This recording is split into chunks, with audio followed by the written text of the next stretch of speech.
Hello, hello, hello, everybody. Hi, hi, hi.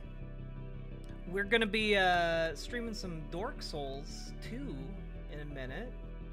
Just thought I'd pop on and stream a bit today since I didn't yesterday. I'm streaming you twice, hell yeah.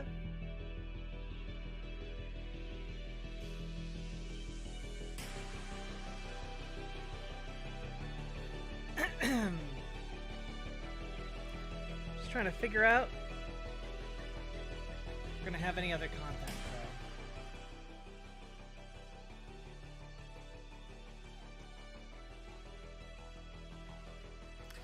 I mean, Alyssa, you'll have to be more specific.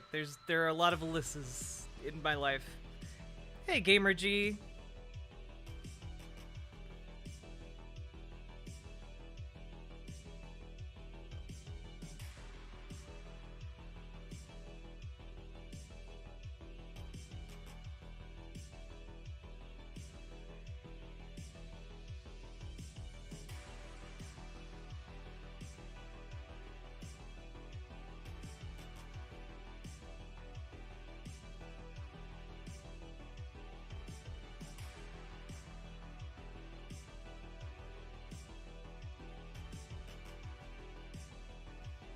Just popping my head in real fast. Kind of a bad brain day.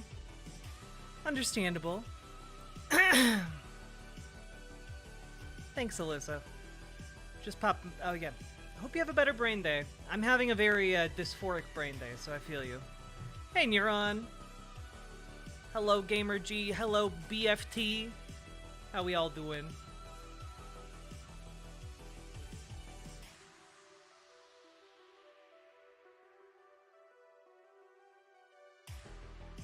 Okay.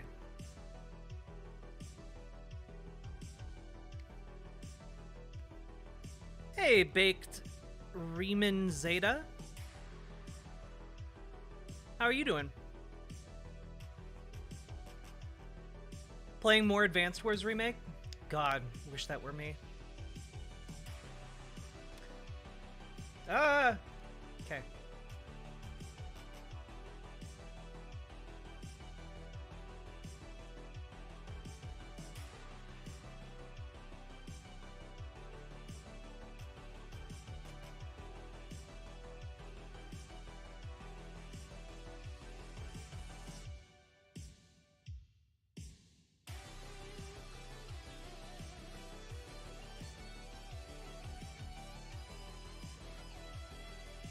I'm only gonna be going for about 2 hours today and some change.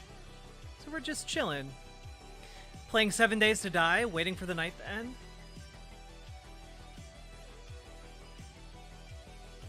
Sounds like a good way to spend your time.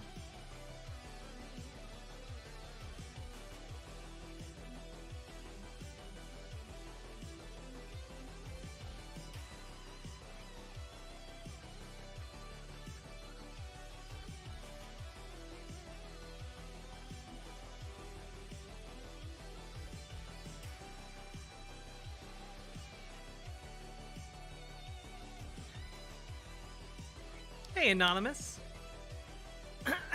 Day 84 of 7 Days to Die. That seems like false advertising.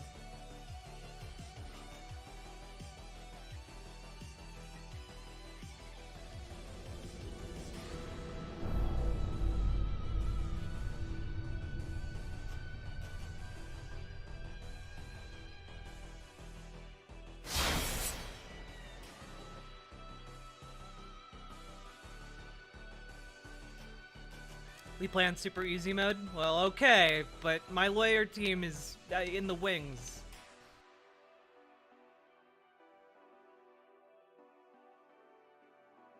Also, damn, I feel like I'm way over leveled in Dark Souls 2 for how far I am in the game.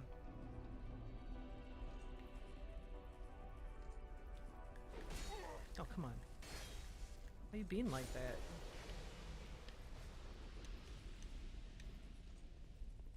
Just, go back and... Hey, Sheckley, how you doing?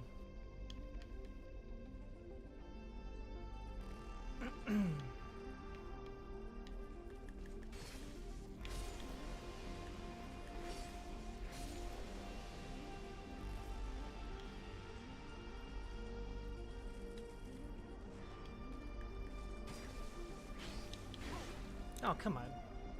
I'm like so close to being able to two-shot these guys, it's ridiculous. Hey, Jean-Claude, how you doing?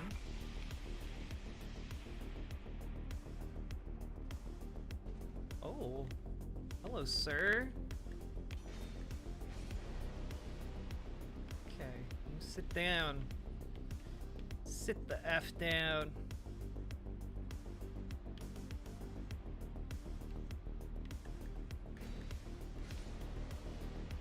Just gonna take this nice and easy.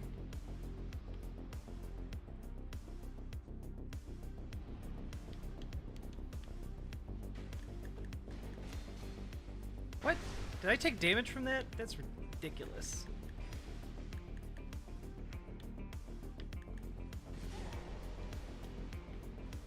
There we go.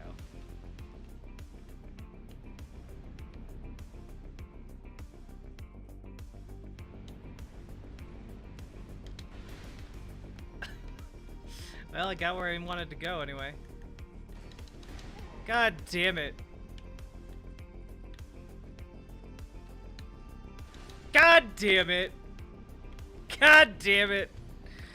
That's not Dark Souls, is it? It's Dark Souls 2, baby.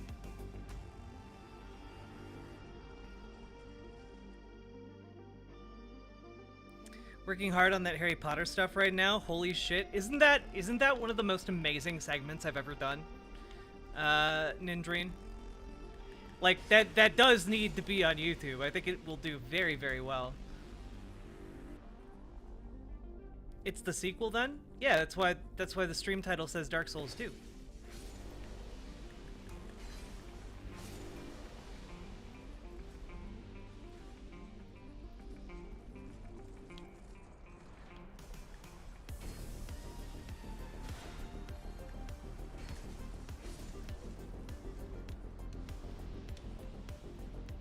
Hello, very knifey duck.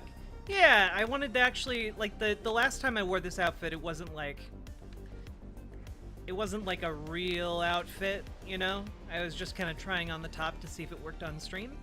And today I'm just wearing it as part of a full outfit. Got like a cute little belt and everything. Oh. Premature spearing. Don't worry, everybody. I might be bad, but I got spear it. Nailed it.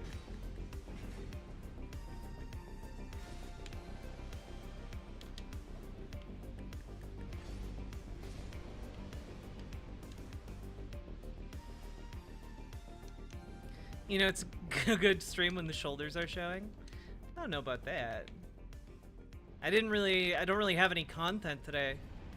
But we can chat. Anybody got some topics they wanna discuss? Yeah, we're gonna just take care of you the easy way, bud. See you, nerd.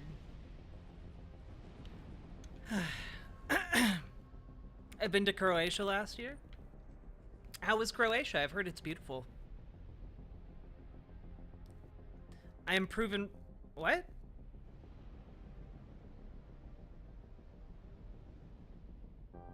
How are you proven wrong, very knifey duck?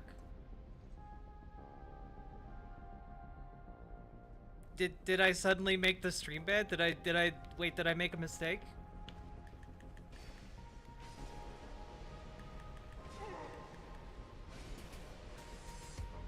It's very nice. Highly recommend to visit. Nice. I know literally nothing about Croatia, other than it looks very pretty.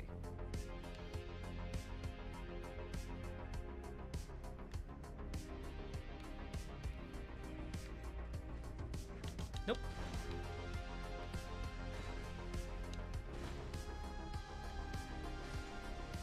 There we go. Bada bing, bada boom. The moment I said it was going to be a good stream, you made that spear pun. Oh, I already forgot about it. Already in the rear view mirror, baby.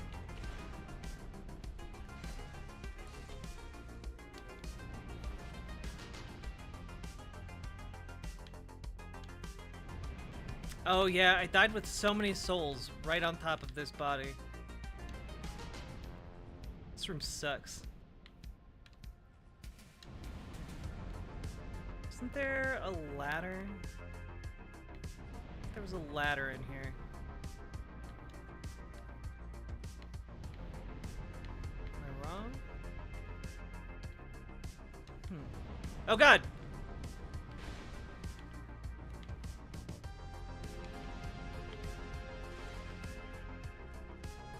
Okay. Jesus.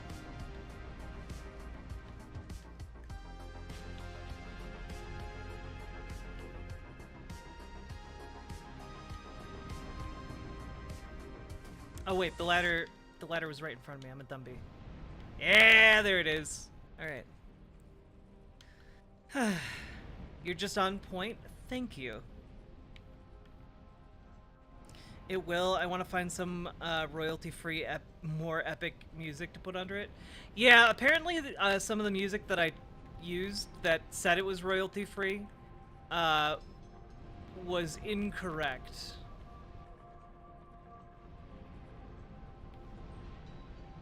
What?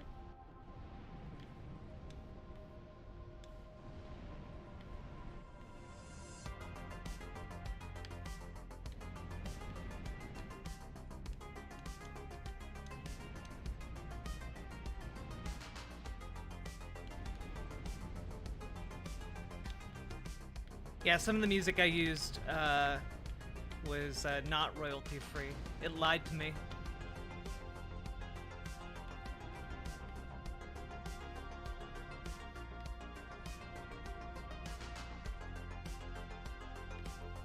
Be gone, Iron Keep Flames.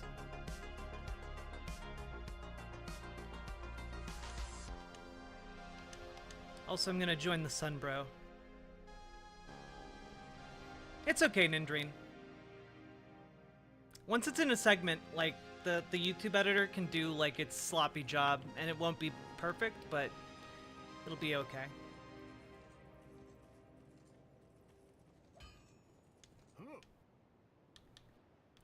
Reinforce my clothing.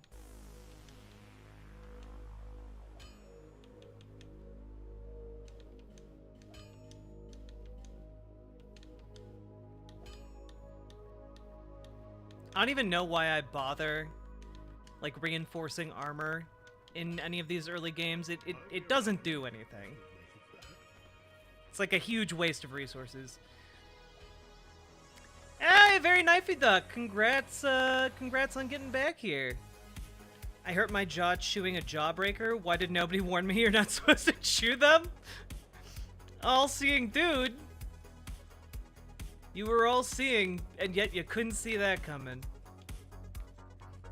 I have Audition and some AI fuckery that I can run through it to get it removed. Ooh.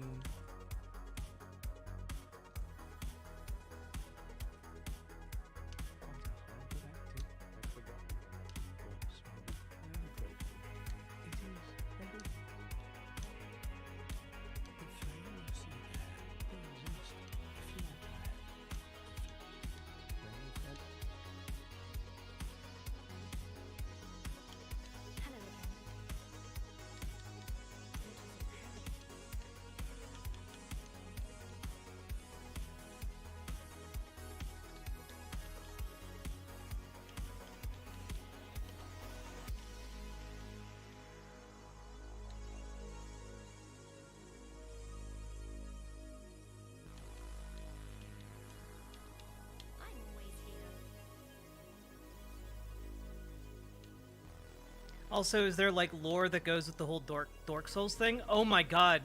Nindrine, there is so much lore. The lore of Dark Souls is one of my all-time favorite things. And sure, I only learned about it because I bothered to wade through hours of YouTube videos about it, but now that I know the lore, it's so fucking good.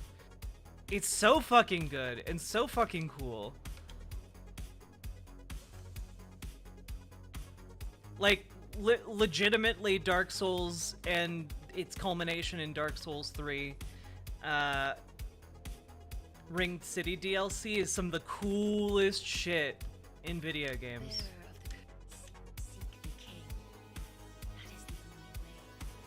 Oh, very knifey duck. Audition makes my skin crawl.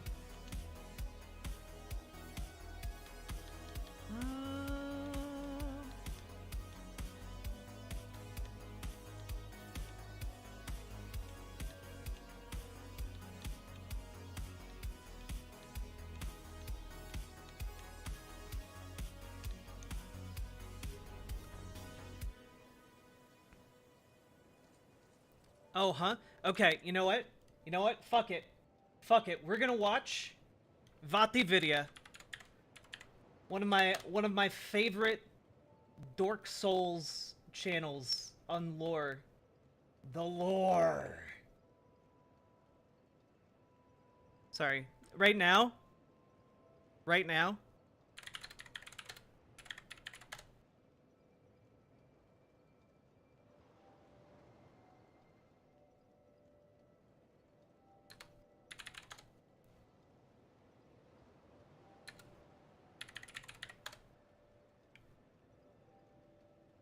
Where is it?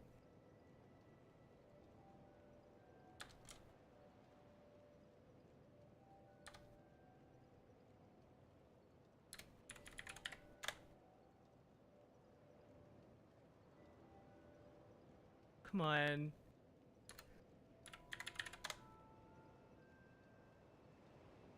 Do you guys know what I'm talking about when I say we're gonna learn about the lore now? The lore? The lore. Do you guys, is that a reference you guys get, or is that too obscure?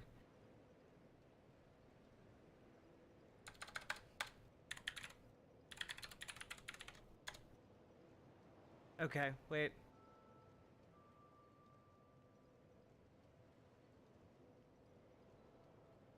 Shit. I can't find it.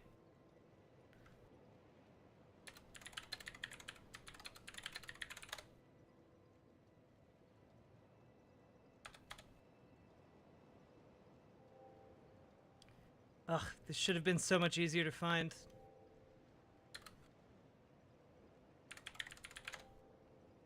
I don't know anything about Dark Souls? Okay. Well, you know what? You gonna learn today, alright? You gonna learn. Here.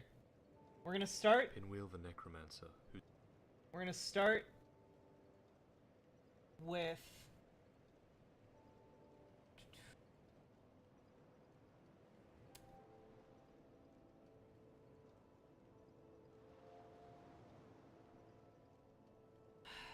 VaatiVidya's earlier videos are not super great.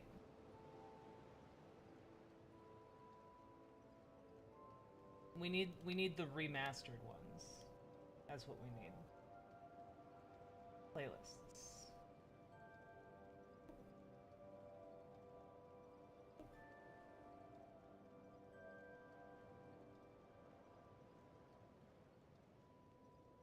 Okay. Here we go.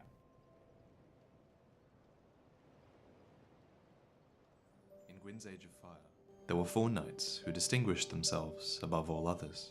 First, there was Hawkeye Goth, who fought in the First War against the dragons.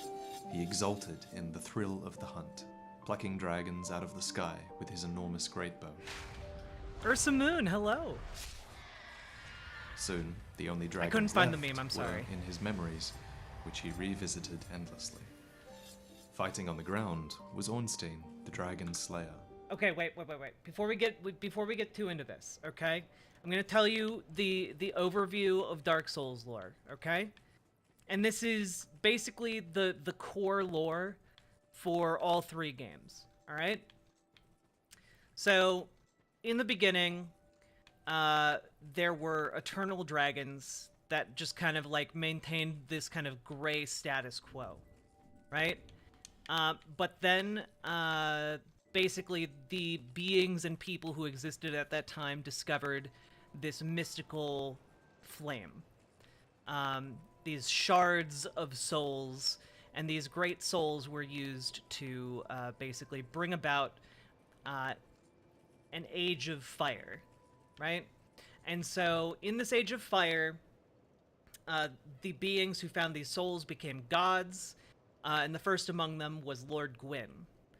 And Lord Gwyn basically was like, okay, we got this Age of Fire, like we're gonna kill the Eternal Dragons, and one of the dragons that had been born like malformed and scaleless joined them and betrayed the dragons, leading to their leading to the dragon's downfall. Is this why the souls are dark? Well, so among the beings who discovered these primordial souls and flames, there was one known only as the Furtive Pygmy, who, small and least among all of the beings who had discovered these souls, had discovered a soul that was dark, a soul of darkness. And the Furtive Pygmy, we'll get back to him later, but basically, instead of hoarding that soul for himself, he broke it apart and distributed it to all of humanity. So basically, human beings each contain a small fragment of the original primordial Dark Soul. Okay? So when they're talking about humanity in the Dark Souls games, they are explicitly talking about that primordial Dark Soul. And the entire franchise is about kind of the struggle of the human soul. So that should help you kind of like contextualize a lot of what's going on. So Lord Gwyn had this Age of Fire, right? And they killed the Eternal Dragons and with the help of Seath the Scaleless, and everything was going great. But then the original flame that Lord Gwyn had found, the strongest among all of them, began to flicker. And he realized that the age of flame and fire would not last forever. And it was at that point that he realized that he needed to do a lot of things, right? He needed to basically establish a religious order that he knew would be needed to kind of maintain the order of the gods once the flame began to dwindle. And on top of that, he tried a bunch of different things along with the other primordial beings, like the Witch of Izalith, who had a soul of life. And the Witch of Izalith basically tried to create a new flame using her soul, but that instead backfired and she wasn't able to control it, and it turned into the Chaos Flame, and that birthed all of the demons in the world.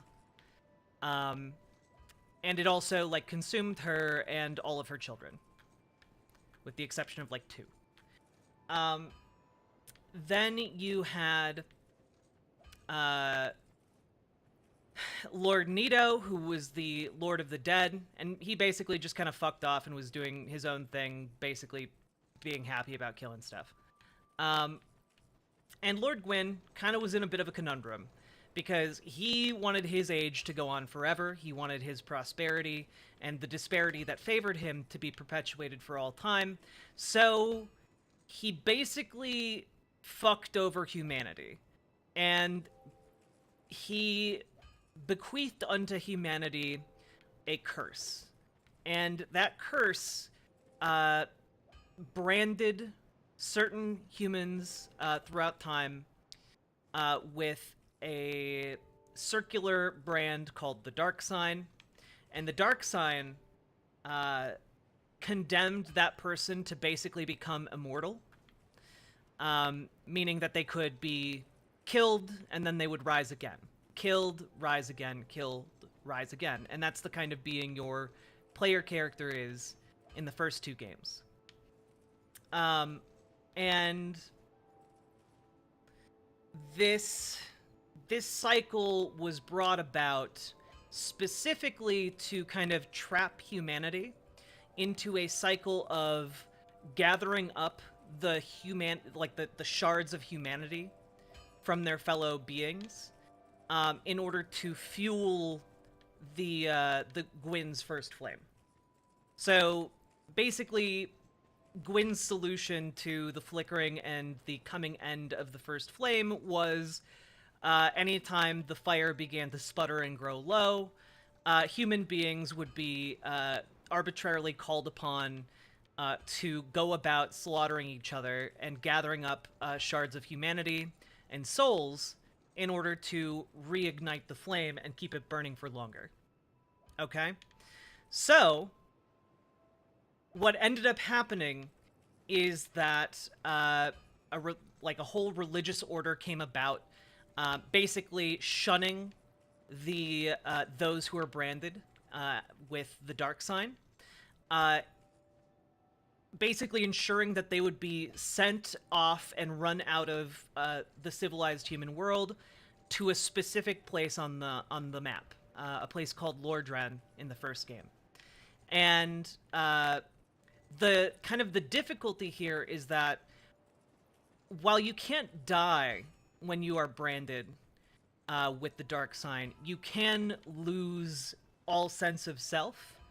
And when you lose your purpose, you become something called a hollow, which is essentially a kind of brainless zombie vampire type situation where they aren't capable of rational thought anymore, and they just go around killing to gather souls to slake their unending hunger, you know? Thoisum, thank you for gifting Ursa Moon a tier 3 sub. That is really generous of you. So, what ended up happening is you have this land full of essentially pilgrims who are coming for all different reasons, but they are united by the curse because they want to end the curse and be able to finally die. Or they want to become great heroes, or they want to get money, or they want to find like their lost children, or their parents, or whatever. People come to this land to like try and solve those individual problems, right? And in the process of all the struggle, all of the conflict, all of the inter-character drama, they wind up in each of these games doing what is known as linking the fire, which is effectively sacrifice, like one of these humans branded by the Dark Soul rises above all the others with enough power, and then they sacrifice themselves to the First Flame, thereby ending the curse temporarily, and reigniting an age of glory, right, for the gods.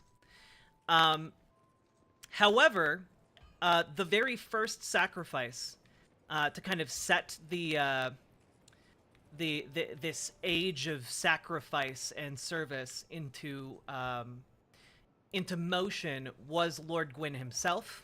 So the first of the gods kind of took on this Jesus figure, sacrificing himself supposedly for the good of humanity. Now, on top of this, in the first game, while you're going through all of these lands, jumping through all of the hoops you need to get to the First Flame, which is sealed away under numerous layers of security, you encounter two primordial serpents who were around since the beginning of, like, time, basically. One of them tells you that it's your duty to reignite the First Flame and perpetuate Lord Gwyn's order, and the other one tells you that Lord Gwyn has sold humanity a bag of lies and has essentially enslaved humanity to his whims.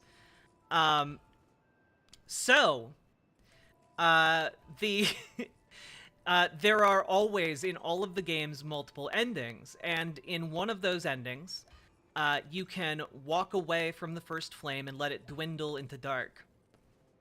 But, unfortunately, in the first game, right, the flame is still too strong. So by walking away from the First Flame, it means that inevitably, just because you chose not to, doesn't mean that there are not going to be others who follow in your footsteps to relight that flame. And we know that between all of the games, there have been numerous other people who've come along to light the First Flame, thereby reigniting another age of the gods. This, then, is kind of the backdrop of each of the games. Like, the first Dark Souls game is kind of the first linking of the fire after the sacrifice of Lord Gwyn. The second Dark Souls game takes place, like, hundreds, possibly thousands of years later. And the second Dark Souls game has a much more complicated story, I think. Because effectively there have now been people who have been studying souls and like the science of souls in this universe for hundreds of years, and like they're trying to come up with different ways of like ending the curse and like solving kind of this conundrum that humanity has found itself in. And that's kind of where the name of the remastered Dark Souls 2 comes from, Scholar of the First Sin. There's a character in Dark Souls 2 named Aldia who's basically turned himself into like a colossal monstrosity in an attempt to avoid the horrors of the curse.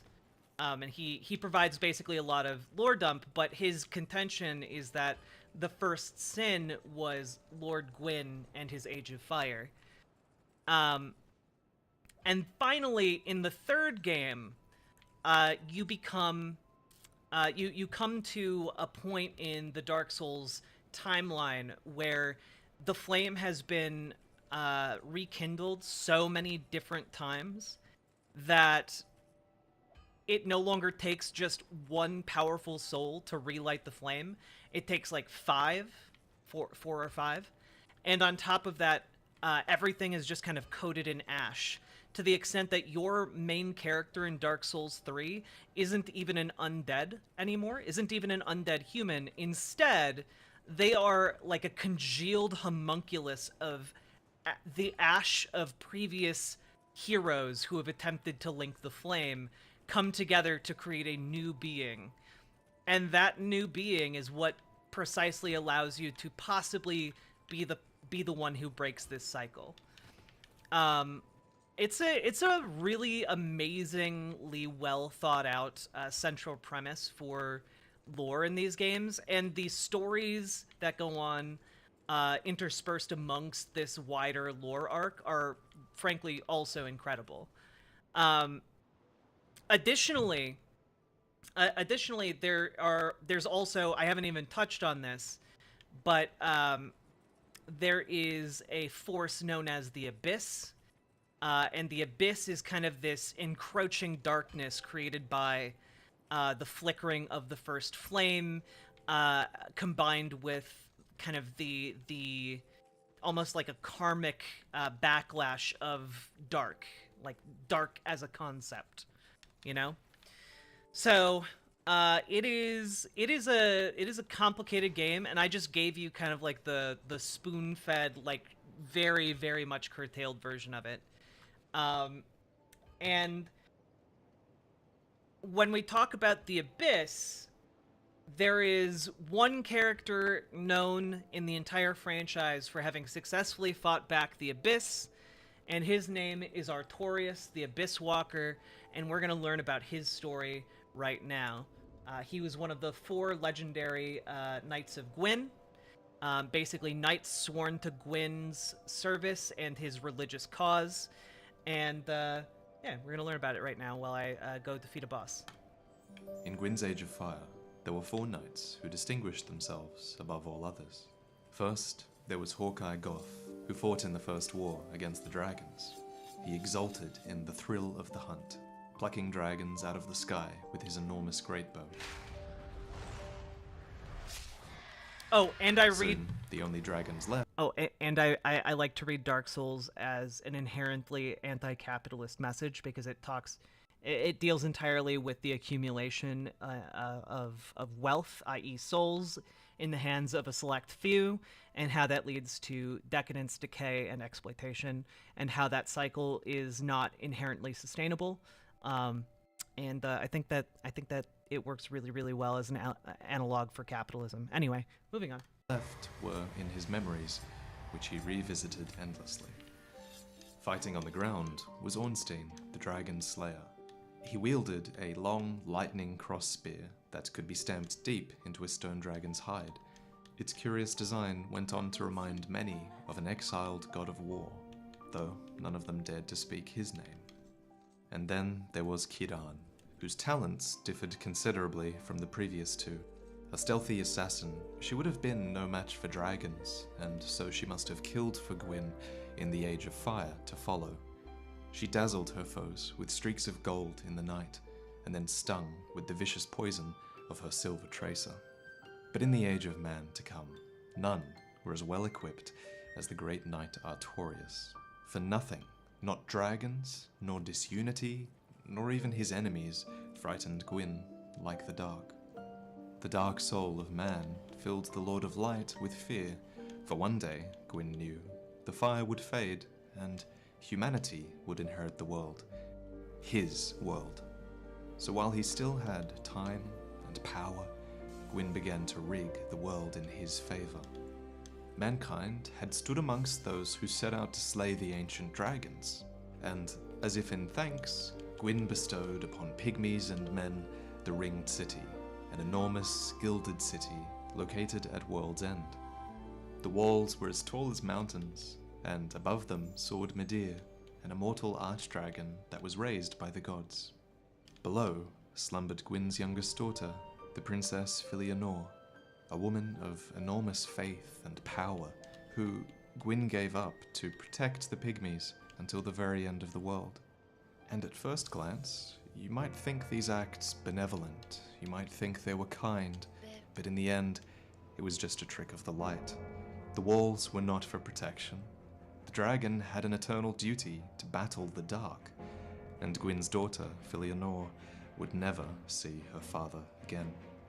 The purpose of the Ringed City was not to protect the holders of the original Dark Soul, it was to imprison them, like a ring of fire that encircles the darkness of humanity. The And dark man sign. was, in fact, branded with this very seal, the Dark Sign. And despite clear evidence of their heroism in the war against the dragons, their Dark Knights never were lauded for their service. So it's no wonder, then, that So, people figure this lore out, both from the dialogue in-game, but also from... I didn't do the thing I was going to do. But also, like, you can open up your inventory. Every single item has a brief description, and a lot of those descriptions reference different places. They reference different ideas. They reference different, like, where they came from, who might have wielded a weapon of a given type.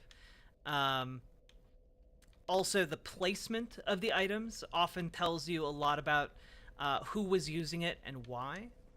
And by basically these lore video folks comb through all of these details and put them together into a more coherent narrative, which I certainly appreciate, because while I had understood a large degree of the lore, or at least a certain degree of it, like when I first played through Dark Souls 1 and even Dark Souls 2, I was just kind of like, what the fuck is happening? You know? Like, I was just enjoying it on a purely gameplay level, but when Dark Souls 3 came around, I was like hooked on the lore, finally. that in all of the spellcraft and the hexes that stem from humanity, one thing remains constant. It craves a free will of its own, and it writhes against its shackles. Perhaps the first example of this was the Mad King. He was pygmy royalty, and he rebelled against the light. We have no idea what crimes he committed, but they must have been terrible, for he was put to death by Shira, a knight of Filianor. Only the Mad King would not die, and Shira, with the Mad King impossibly entwined around her spear, had no choice but to hold him quietly in a dark room until the end of time.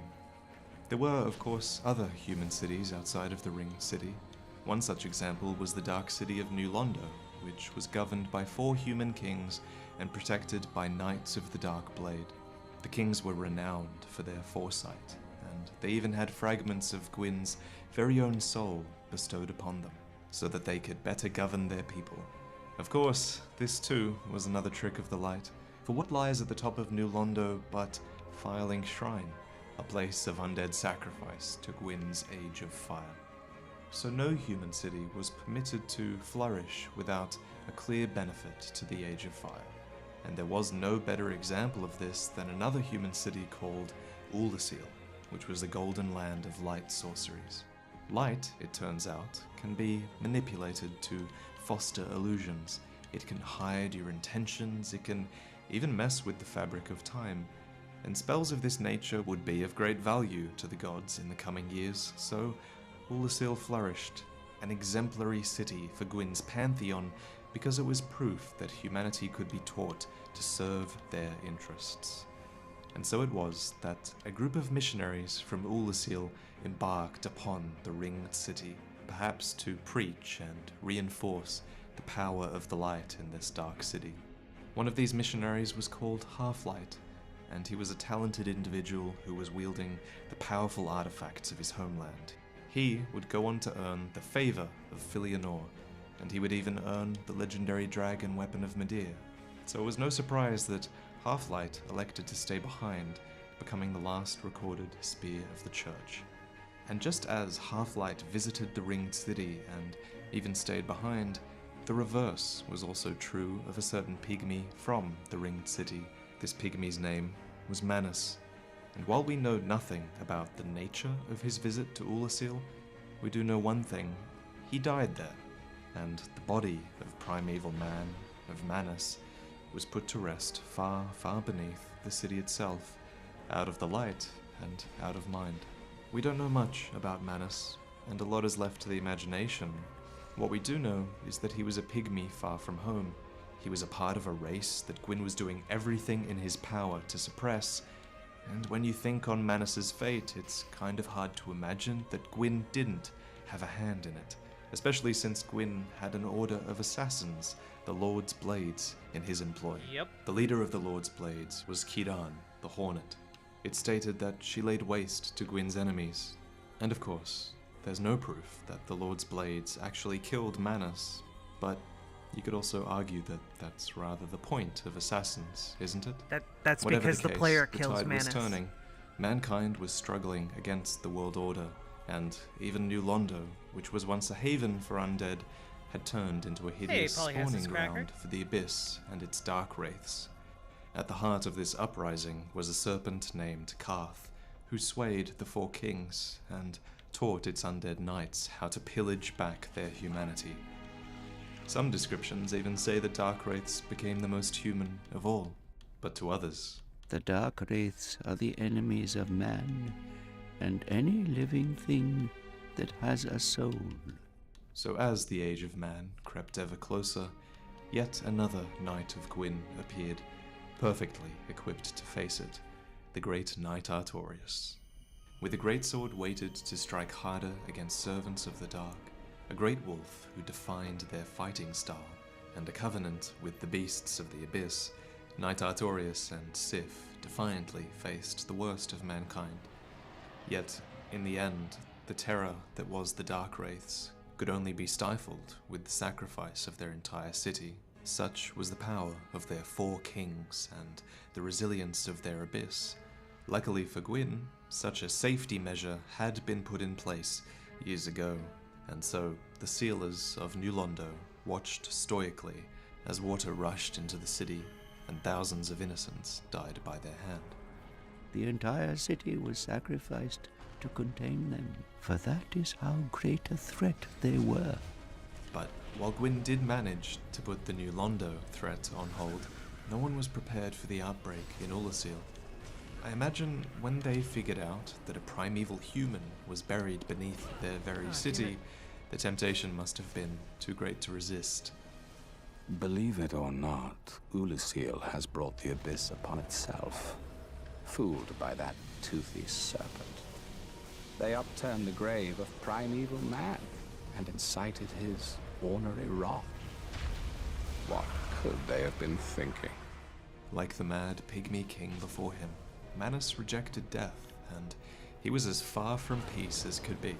The raw emotion of humanity that we mentioned earlier billowed outwards, corrupting the townsfolk of Oolacile, and Manus became the father of an unstoppable dark abyss. No, damn it! Curiously, though, it's almost as if he was searching for something, using his power to reach across time and space until he found it. Instead, he found Dusk, Princess of Ulasil. I still think on that creature from the abyss that preyed upon me. My faculties were far from lucid, but I quite clearly sensed certain emotions. A wrenching nostalgia, a lost joy, an object of obsession, and a sincere hope to reclaim it. Could these thoughts belong to the beast from the abyss? But if that were true, then perhaps it is no beast after all. The object of his obsession was a pendant, and with it in our possession, we're pulled back to a time where all appears lost. Well, look at this one. From what faraway age hast thou come? Thy scent is very human indeed, but not intolerable. I am Elizabeth, guardian of this sanctuary. Thou shalt see further on, an abyss was begat of the ancient beast, and threatens to swallow the whole Oh yeah, of Nindrine, and Ulasil. this is just one of the stories. The city is lost, the abyss is spreading, and mankind has succumbed to the worst parts of their nature.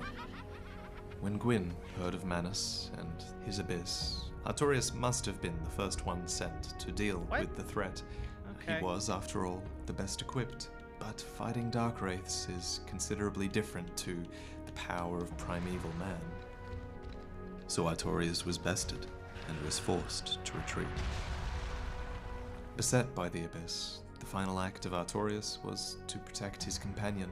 He shielded Sif with the divine power of his great shield. After all, Artorius, his arm was such a broken, homie. and he could no longer bear the burden.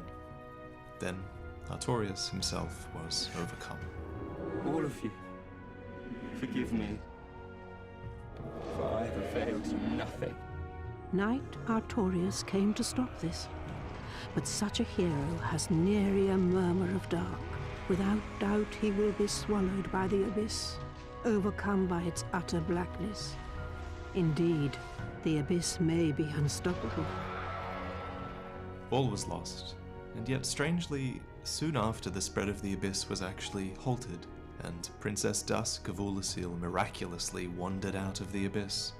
Artorius' name henceforth passed into legend, the knight who gave his life to disperse the abyss to rescue the Princess of Ulasil. This is a lie, of course. In reality, it is we who rescued the princess, and we fulfilled the legacy of Artorius. This may strike thine ear as somewhat peculiar, but long ago, in my homeland of Ulasil, I was beset by a creature from the abyss. I would have perished then, were it not for the great knight Artorius. In truth, I saw little of what transpired, for mine senses were already fled, but even still, there was something about Artorius, a certain balance of the humors that quite perfectly fits your semblance.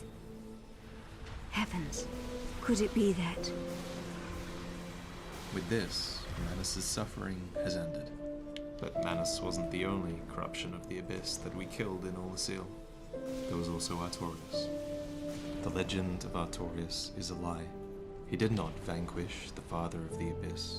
He did not eliminate the dark wraiths of New Londo. The abyss is unstoppable, and yet, eons later, the legend of Artorius would inspire a legion of abyss watchers who continue to rage against the dying of the light.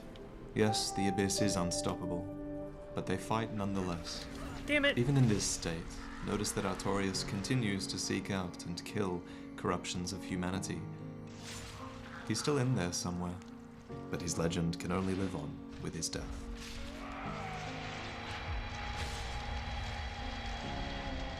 Only his fellow knights knew the truth, that they would take his soul and his secret to the grave. And while Artorius' soul was corrupted by the worst of humanity, it was the best of humanity that redeemed it. And the hero of Ulasil would disappear without a trace, almost as if he didn't belong, for in reality, he didn't. And eons later, deep within an enchanted wood, behind Ugh. 2 locked doors and a This troop fight- of forest protectors, This an fight kills ancient me. cat speaks the truth. The legend of Artorias art none but a fabrication. Traversing the dark, 'tis but a fairy tale. Alvina is keen to downplay the legend of Artorias because heroes and bandits have begun seeking out his grave. They would desecrate his legacy for the secret of abyss walking, and they may do harm to Sif, who, in fact, Alvina helped you rescue back when the world was still young. Imagine what Sif is feeling when you cross paths again years later. You're duty-bound to seek the abyss, and Sif is duty-bound to stop you. One of you will have to die, because Sif cannot give you the Covenant of Artorias willingly. Maybe, in death, he can find his friend Artorias again.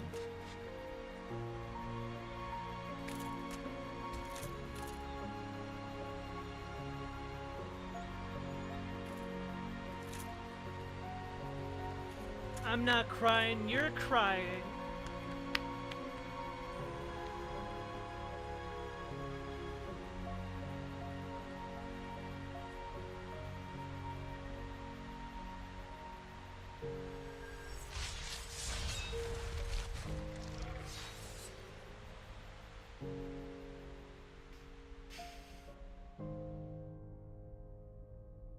Before I go, I just want to say a couple more things. Firstly, this video was made far, far better by the contributions of a guy called the Parry God, who recorded footage for me this time. It allowed me to sort of focus more on the script and the edit. He's responsible for those fantastic slow motion shots, which I didn't know how to do, but they fit really, really well with the pacing of the video.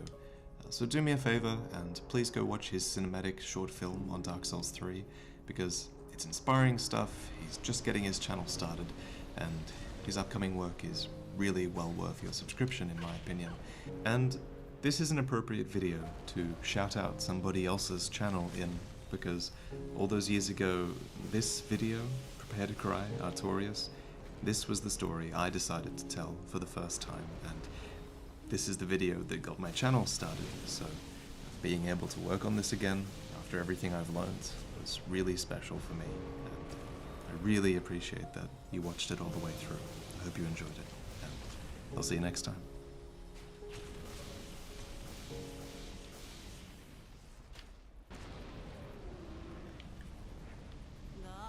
My mother, the Witch of Izalith, was one of the primeval lords. This is another one, baby. Her power came from the soul that she God found damn near it. the first flame.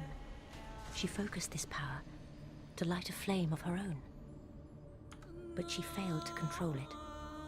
The flame of chaos engulfed Mother and my sisters and molded them into deformed creatures. Only I escaped. Oh, and by the way, Dark Souls lore is remarkably consistent. So like all of this lore also informs all of the lore of the subsequent games. So, yeah, it's good stuff. And now I'm here. My mother. My sisters. What have you done? Long ago, we thought the Chaos Flame was born of desperation. A flame created to replace the fading First Flame and to secure the Age of Fire for the Lords. We were wrong. Oh shit. Izalith's flame was a flame of ambition, for the First Flame gave life, and Izalith believed that her soul could replicate this power. And she was right, but not in the way that she expected. For when the witch and her 7 daughters huddled together and focused their power, chaos was born. Yeah, and like, Lady Ringcloud, yeah. And they do have a normal storyline, it's just fairly, it just seems and comes across as fairly bare bones. But like, they kind of just added in the environmental storytelling as kind of like a way to reward players who want to invest their time into like piecing together all these bits, right? So like they have for example, the story of Artorias is a bit more like straightforward, but like a lot of the supporting elements of it, a lot of the additional other elements of it are hard to piece together. But once you do, it results in like a more coherent kind of narrative. I know they aren't connected. This also makes me want to play Elden Ring and Bloodborne. Right, Bloodborne is its own thing, Elden Ring is its own thing, but they both have similar storytelling mechanisms, you know? Dark Souls 1 through Dark Souls 3, absolutely all connected. There are characters you will find at the end of Dark Souls 3 that have been there since Dark Souls 1, you know? It's all connected. And part of the reason for that is also when the first flame starts to kind of flicker, time itself gets all wibbly wobbly, you know? So people from the past, people from the future can all kind of collide. Their flame spiraled out of control, engulfing the women and the city. Demon of Ivalice. Souls, And during this not period really of connected. instability, the Except very worst thematically, demons maybe. were born. But soon after, the witch clearly wrested chaos under control, becoming the bed of chaos at the heart of a new city. On that day, Izalith learned a set of core truths. First, that her power has limits. Second, that fire is to be feared. And third, that grotesque, parasitic life. Yeah, is still Unkindled alive. Ash. We talked about that a little bit. The first daughter we meet is Quelaag. She is described by her soul as a perfect creation of chaos, and we see this in her movements. Note how she affectionately caresses her demon half, how she smiles with contentment, and how she embraces her parasite. Ah, a precious new sacrifice. The children of chaos are hungry. Give yourself to Quelaag's flame. A steady stream of undead are attempting to ring the second bell of awakening, making this the perfect place for a daughter of chaos to nest. For chaos, just Aw, like the damn first it. flame, thrives off of humanity. Those who defy the pact, those who The trespass instant death Quelaag's chasm domain, around this may fight is you feel hard as the shit. depth of our wrath. She speaks of a pact, but a clueless undead can have no knowledge of this. To us, Quelaag is just another foe who blocks our path. But she was so much more than that. Oh dear, what have we here? Are you a new servant? But you have no eggs. Ah, no matter. Go along and have audience with our fair lady. Except, if you lay a hand on the fair lady, you should be prepared to face my wrath. Quelaag, my dear sister, what is it? Don't mind me. It does not hurt terribly. Your visits out more than anything. I'll be fine. I have you, dear sister. But promise me that you will take care of yourself. The Fair Lady is the second daughter of Chaos we meet, but she's not much longer for this world. Blind, ailing, and unfeeling. No, god she damn it. subsists on offering God them damn it. humanity that her sister Quelaag once brought to her. With the old witch's ring in our possession, the Fair Lady understands us, and since Quelaag was the only remaining one capable of speaking to her, you must be her sister.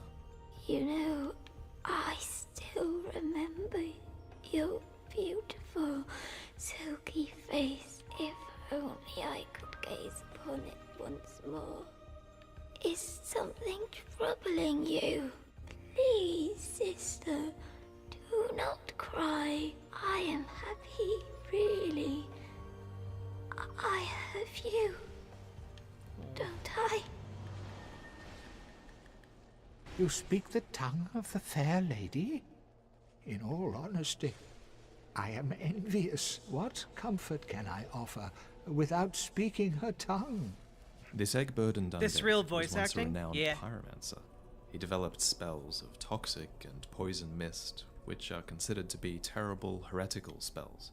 These pyromancies earned him exile, followed by a terrible infection, and then led to a chance meeting with the Daughter of Chaos. Worse than undead. We are diseased and unwanted, like the grime of the great swamp. But my dear fair lady, she cried for me and swallowed the great blight pus, despite Mistress Quelag's orders to the contrary. These two Daughters of Chaos care really deeply about their offspring, and in the Fair Lady's case, even for the undead that carry those offspring. But without the humanity that her sister brought her, she and her children will die. Quelag, my dear sister, the eggs, it hurts. They've gone still. I am afraid it may be too late. I am so sorry, dear sister. Luckily, the Ingi does not yet know that Mistress Quelag is dead, so he shares his flame with you, which is a deeply personal act for a pyromancer, because the flame is a part of himself. Oh, fuck! You have served our fair lady well. Now, let this strength be yours. Before there were pyromancies, there were fire sorceries, and then, when the Witch of Izalith shared her flame with her daughters, pyromancy came to be. Unlike sorcery, which requires a certain intellect, pyromancy is this personal, primal art, rooted in this desire to hold and control fire, and then it's refined by the acceptance that true control is impossible. Pyromancy is the ultimate fantasy. Which We're is born into dark and warmed by fire, but this fire we cannot... It also depends on which boss you're fighting in Dark Souls. Right? Like, the first Dark Souls is so open that, like, you can fight a lot of things that are way above your pay grade, as it were, pretty early on. Which boss are you stuck on, Ursa Moon? Well, let's just... Fine, we'll use my last humanity. not touch. Those whose fascination with fire persists learn to hold it in their own hand. And so, humanity took really well to this ancient art, passing down knowledge the from a bull daughter guy? of chaos herself. Have Yeah, you he heard sucks. of Lost Quelana? An inhuman But you can go in different witch directions, who you don't have to fight wanders him. the poison swamp. Only no one has ever seen her, so who really knows? But what if she is another of the Quelag sisters? Our fair lady would be greatly comforted by her presence. Oh, that guy.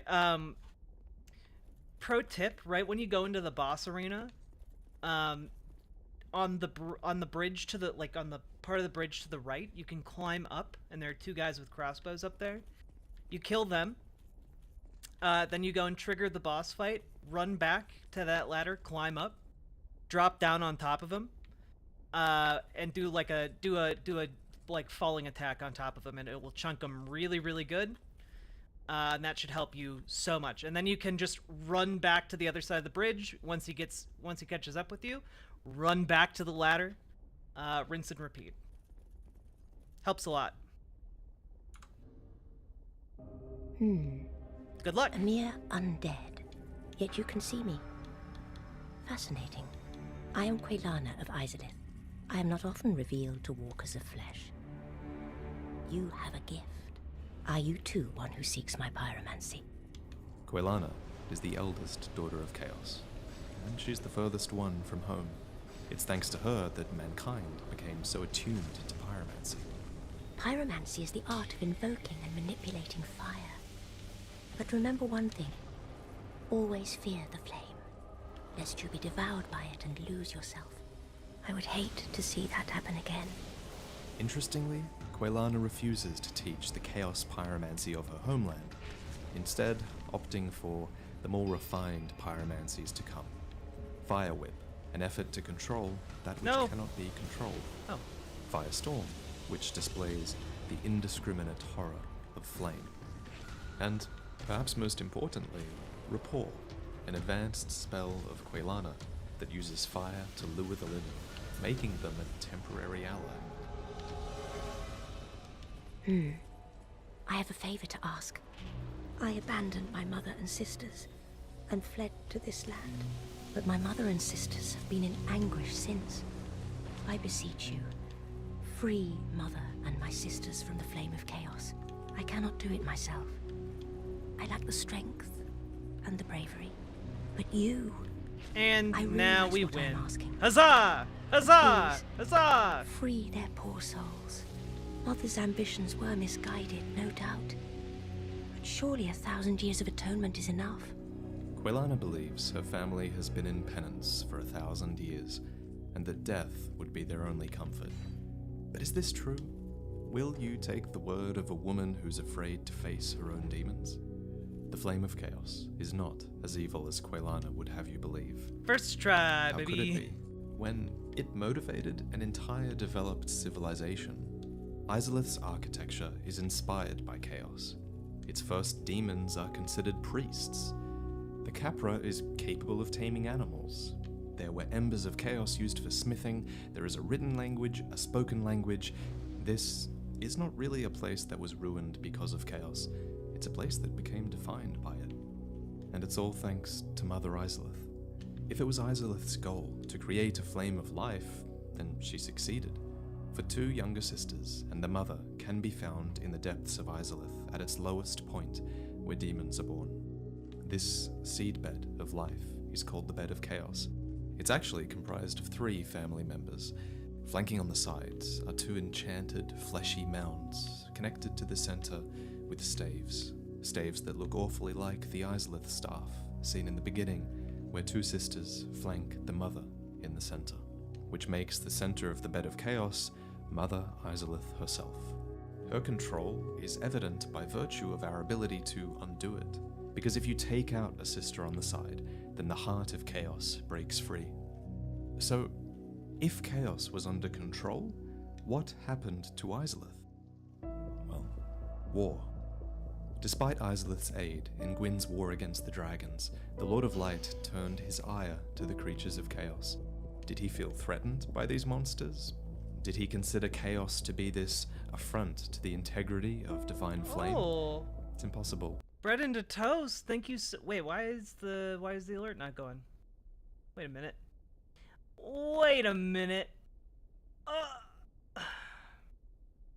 I don't know how to gift subs, so here you go. Love Jack, love you chat. Bread into toast. Thank you so much.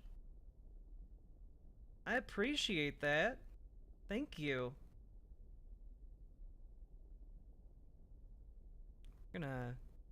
Thank you. Thank you for the $25 dono. Very, very, very, very kind of you. Also, just for future reference, if you want to gift subs, you just click the subscribe button on the website, and there'll be an option to subscribe yourself, to gift a sub to a specific person, or to gift random subs to anyone in chat. So, thank you very, very much. I really appreciate it. Hope you guys are enjoying the Dark Souls lore. He commissioned an elite order of warriors who became known as the Black Knights. Their oversized weapons were designed to deal with their oversized foes, and their loyalty to Gwyn was so fierce that they would later follow him into the kiln of the First Flame. If there ever was a time for Quelana to slip away and leave, it would be now, during the war. Her family must have thought that she died, for upon an altar, dressed upon an unrecognizable corpse, is a gold-hemmed set that says it was once worn by Quelana of Izalith. So not only does this suggest that she faked her death, it suggests that she couldn't bear to have her family know about her desertion, and this news of her death would have hit no one harder than her brother. This giant is a being of ceaseless discharge, born alongside the worst demons when the Chaos Flame was still unstable. So, to soothe his lava-inflamed sores, his witch sisters gave him a special orange-charred ring, which, fool that he is, he accidentally dropped. He would never receive another, and so he spent the rest of his days in pain, oblivious to everything around him, everything except the shrine to his sister Quelana. Desecrate her corpse, well, thank you, and he would literally throw away his life to punish you. so strong is the love for his family.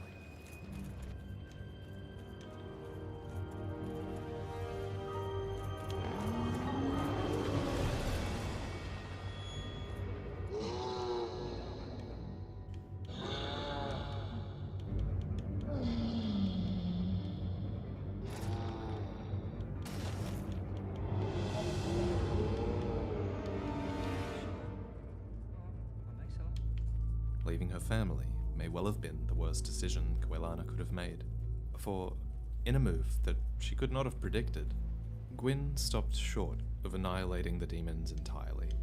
Izalith, after all, was already broken, referred to by many as the obsolete capital of chaos, in return for their miserable lives, and along with a promise to never leave Izalith.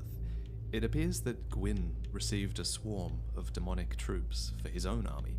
Stray demons guard the asylum, lesser bat-winged demons became the messengers of the gods, and a white-winged demonic lion watches over the sanctuary of Ulasil. So it was that the family of Chaos survived, and Quelana deserted them all. It's likely Quelana didn't expect her sisters to survive the war, but now that they have, she becomes stuck in this awkward state of limbo. She cannot return, for she disgraced and abandoned her family, and yet, nor can she bring herself to fully leave either. Instead, she sits as close to chaos as possible, punishing herself with this endless wandering through a poison swamp. She watches on, so close to her tormented family, and yet, given her survivor's guilt and her cowardice, she might as well be miles away. Which is a shame, because Quelana could truly be a comfort to her remaining family, especially to the fair lady, to her brother, and to her mother. The Witch of Izalith, please, do not speak of her. I abandoned my mother and sisters, and fled to this land. Now I roam these parts, feigning ablution and pretending to seek answers. Finally, after 1,000 years of survivor's guilt, she meets us. Someone who can finally break the stalemate. She lacks the strength and the bravery. Thanks, bread and and toast. really have a Get Lord good vessel sleep, to fill. okay? You would betray us? I should have known. My dear fair lady, you are in danger. Quayla, what was that? Is something troubling you? Quayla, but why?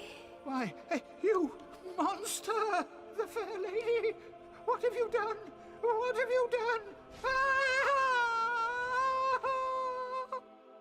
They gave everything to wrest chaos under control. They ignited a culture. They displayed that they could control their parasites, and even that having a parasite at all is a choice to serve Find chaos. in the depths. And we undo it all. I don't we know. rip the sisters' shackles from chaos. Actually. And despite the mother's feeble attempts to sort of swat us away, we finally put an end to Mother Izalith herself. Outstanding. You have done very well. Thank you. I am blessed to have met you. Please take this. It is all of me. We fed Quelana's ignorance. She never got to see her brother mourn her for centuries. She likely never knew that her sister poisoned herself for the good of the wretched. Did she know that a dark wraith was squirreling away humanity for his fair lady? That her mother was doubled over in pain for centuries to contain chaos? Survivor's guilt is a real traumatic condition, and it led to the death of her family. Eons afterwards, the effects of all of this are still felt. Without the mother, chaos rises again, unbridled, in a city called Aleum Lois, until a powerful king and queen sacrifice themselves to contain it once again. And even later still, towards the end of the world, surrounded by mountains of dead demons, an old demon king gives up the vestiges of chaos in one final effort to fight for his species. Oh god, There's only that one fight is silver lining to this heartbreaking as tale. well. It's that deep within the long-forgotten ruins, past the last surviving offshoots of the demon race, and behind an illusory wall, lies the corpse of Quelana, curled up to the fair lady. She finally found the strength to return home. This video is dedicated to my patrons, because there's like 1,000 or so of you who support my stuff so that millions can enjoy it, and I think it takes a special kind of person to do that, so thank you. And hey, I guess I can now include my Twitch subs amongst that number as well. Twitch subs actually get the same perks as $5 patrons do, so that means early access to videos and also early access to the art that I commission for the channel as well. It's really nice to be able to give back to you guys, and all of the wallpapers this month are awesome, since they were specifically created for Twitch, so they have the right aspect ratio and everything. I actually use most of these myself, check it out. And we debuted this video on Twitch yesterday, and it was super fun and motivating to read your comments about it in real time. God, I love Vati video. Love him so much. Do not go gentle into that. Oh, this video, this one's real good. Old age should burn and rave at close of day. Rage, rage against the dying of the light. The light meant everything to Gwyn, for before light, it was nothing. Imagine being a nameless member of some primitive congregation, barely scraping by in a harsh, dark world. Then, you come across a most glorious sight, light. And by that light you find a soul. Not just any soul, but the most powerful soul. One that carries with it the power, no, the responsibility, to lift your race out of the shadows, onto the surface, where the dragons dwell. Gwyn did not win this first war overnight. We forget this, but during the Age of Ancients, there was still time for the Lords to rise. Civilizations were built, alliances were forged, loyal knights were appointed, and betrayers were born. For after disparity came creatures that were not born equal, creatures like Seath, who lived without the immortal stone scales of his brethren. With his mortality came a desperation, an ambition, a jealousy, things the stone dragons never had, and could never understand. And so, with their secrets betrayed by the Pale Drake, the dragons' homes were burnt to ash, their scales were pierced by lightning, and their flesh was exposed to disease. The war was won, and Gwyn could have eliminated Seath here, but he chose not to. Instead, he did just the opposite. He granted Seath a piece of his very own soul. He elevated him to the peerage, he granted him dukedom, and also the hand of his daughter, Guinevere, with whom he could sire royal children. Honoring Seath like this ended up costing Gwyn his closest battle compatriot, Havel the Rock, who harbored this deep hatred against the Scaleless Dragon. Havel is not found in-game, but deep within Anor Londo, behind an illusory wall and protected by a mimic, are his armaments, alongside the occult weaponry designed to kill a god. From this we can guess that Havel nursed this resentment for Gwyn, though it seems he never acted on it. At this time, the plot, like Havel's plot, is one of like the coolest sub-stories in all of Dark Souls, and it's also one of the most like obscure stories. It's so cool how they hide this stuff. After all, Gwyn was surrounded by his entourage of knights, many of them wistfully craving this return to the combat that had once given them purpose. Gwyn would repeat this behavior throughout the Age of Fire, keeping his friends close and his enemies even closer, for fire was at its peak, and the whole world was charmed by its brilliance. No! Good men, the last wave by, crying how bright their frail deeds might have danced in a green bay. Rage, rage against the dying of the light. To Nito, Gwyn permitted a quiet domain for all of the deceased, and in return, Nito never did spread death to the gods. Over in Izalith, the witch was tolerated despite spawning her creatures of chaos. But there was a fourth lord, one that I didn't mention when talking about the Dragon Wars, but one who took part in them just the same. The furtive pygmy race and their descendants. The Pygmy Lords, squirreling away a soul of dark, represented the most significant threat to Gwyn's Age of Fire. So what do you think Gwyn did? Exterminate them? No. Instead, Gwyn indebted them with the greatest gifts of all. While the Pygmy Lords waited patiently for light to fade, Gwyn twisted their fate. Prop up this tiny race, bathe them in the glory of the light, blind them with its brilliance, give them a crown, a ringed city, his youngest daughter, let them indulge in bounty, and... Let me put it this way, I think Seath's viewpoint was definitely justifiable. I don't know that his actions necessarily were, you know? I think maybe there might be a distinction there. While they're still weak, raise a dragon to watch over them, seal their dark with fire, and shackle them to mortality. Let them spread across the earth, and forget their heritage, their accomplishments. Let the origins of humanity be buried, out of sight and out of mind. So, the Pygmies were walled off, safe in a city that exists only at the end of the world. Most of them stayed there forever, happily subservient to their Princess Filianore, whose very slumber was a miracle that was designed to prevent time from passing. Meanwhile, humans, the Pygmies' ancestors, had spread to the outside world, and out there, they too warmed themselves by fire. However, unbeknownst to most of them, this ran counter to their true nature. In the dark, there are no shadows, but where fire resides, shadows twist and shrivel. So, some members of the Dark did sense that something was wrong, and they began to ram against their shackles. First, a mad king was born to the Pygmies, and he was undying, as the Dark should be, so he was held in a dark room until the end of time. Later, yet another Pygmy Lord would go on to spawn an abyss when he was unearthed in Oolacile. And over time, even mankind turned into monsters. This hollowing process that unfairly became attributed to their darkness, instead of the fire that branded them. Though wise men at their end know dark is right, because their words had forked no lightning. Exactly, Nindrain. Do not go gentle into that good night.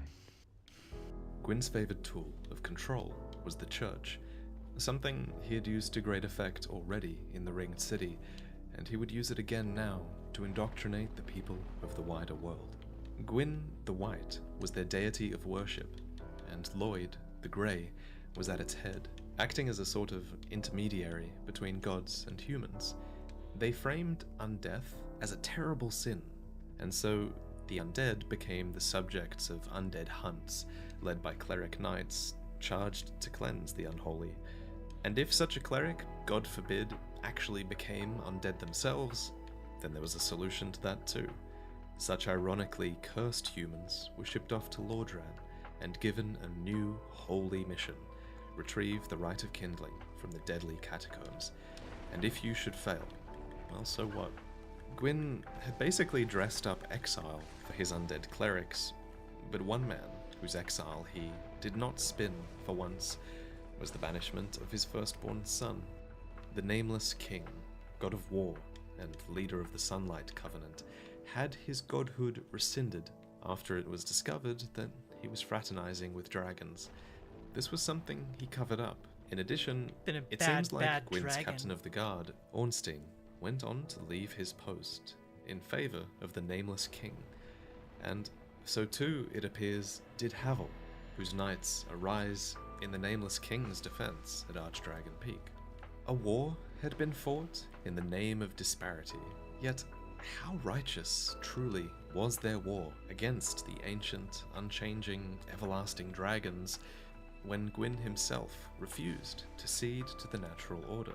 But Gwyn's manipulation would not last, for the Nameless King was just a crack in the dam, and the wall was set to burst. Wild men who caught and sang the sun in flight, and learned too late they grieved it on its way. Do not go gentle into that good night. Many alliances broke, seemingly all at once. Gravelord Nito had become increasingly reclusive, and the Rite of Kindling had been lost within his domain.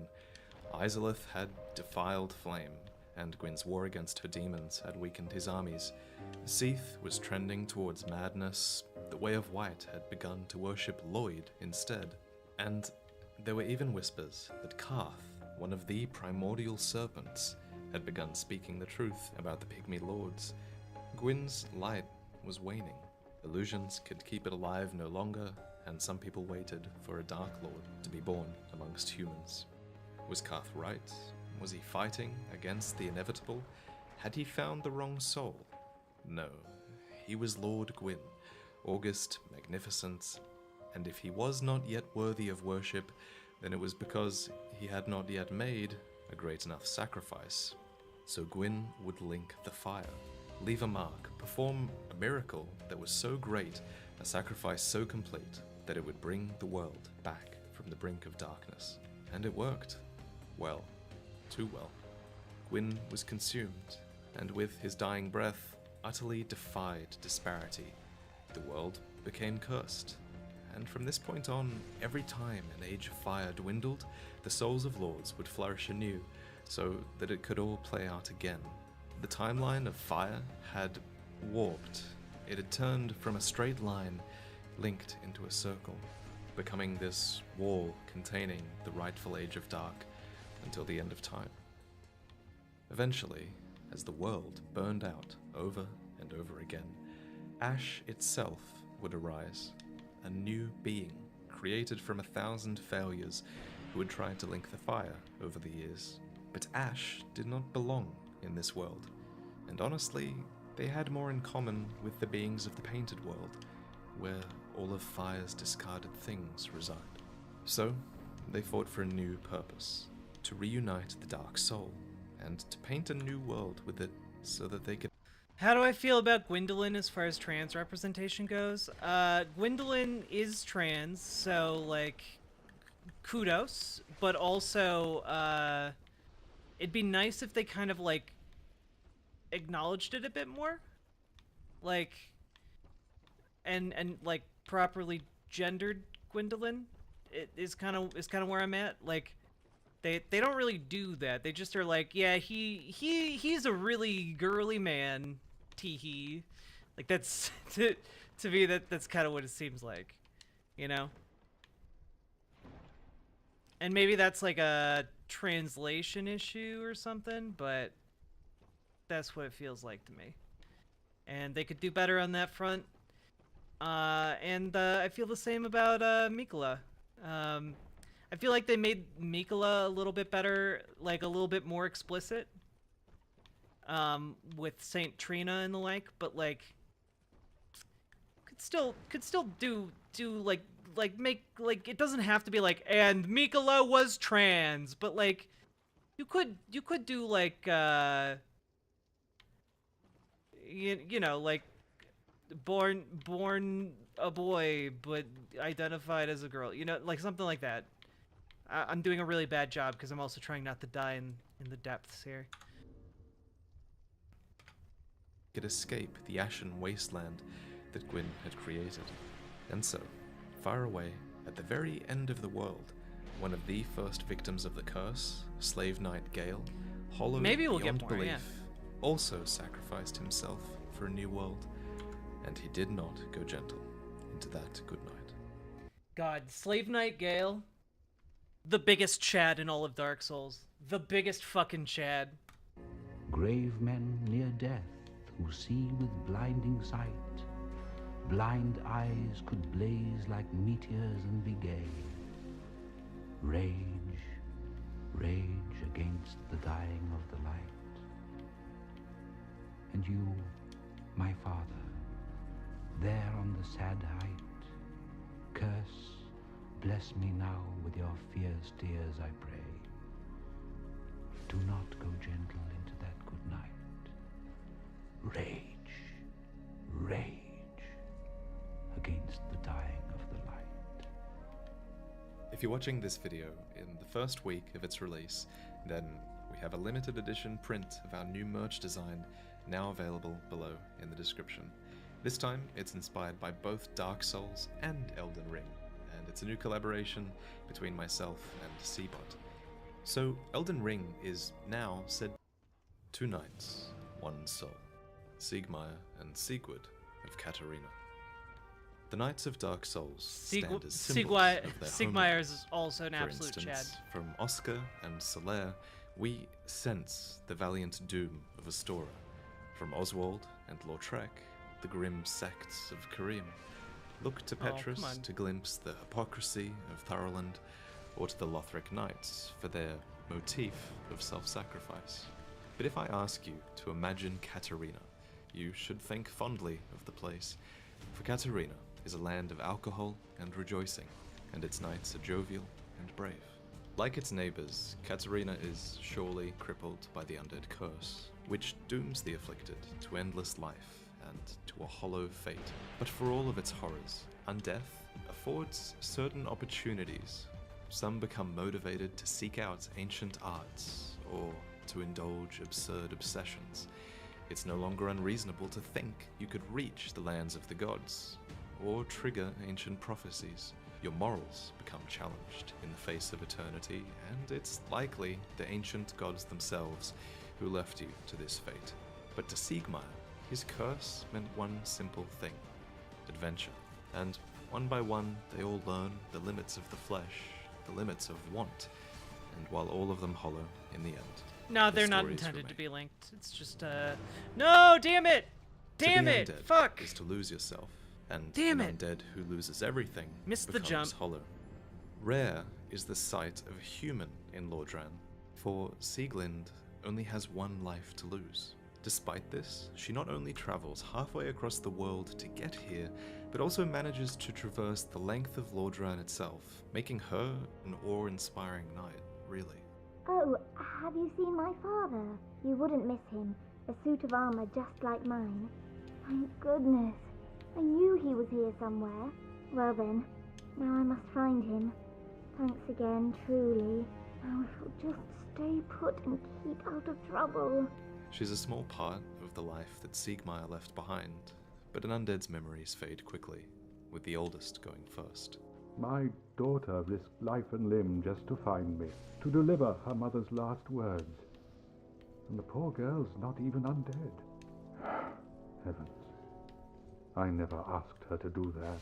He came here seeking adventure, and that's quite a pure motive, really, compared to others that grip those in Lordran. His ability to Luckily, it doesn't progress ask you to and do that very explore often, should KBS. keep him from hollowing, just as long as obstacles can be overcome and adventure be had. However, I've run flat up against a wall, or a gate, I should say. The thing just won't budge, no matter how long I wait. And oh, have I waited. By my knighthood, I'm ashamed to ask, but can you spare a few scraps of moss? This is quite a fix. We'll need another 3, no, maybe 5 bodies. Quite a fix indeed. the name Siegmeyer means victory, and that is what you take from him. The gates, the old fortress. Was that your doing? But be warned, gallantry entails great risks next time. Give me a chance to come up with a plan. Well, our fates do seem entwined, don't they?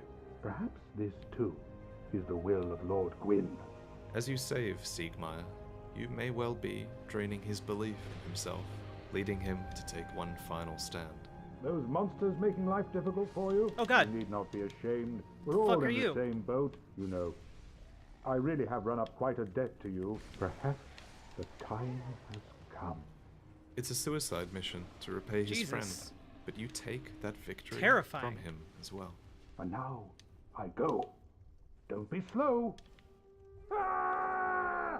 Ah! Come on! Over here, you fiends! Perish, foul creatures! I am Siegmeyer of Katarina, and you shall feel my wrath!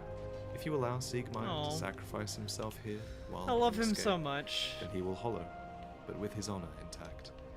However, the only way for him to survive here is if you save his life again. But you, didn't you get away? Well, you've saved me. Once again. Oh, thank goodness.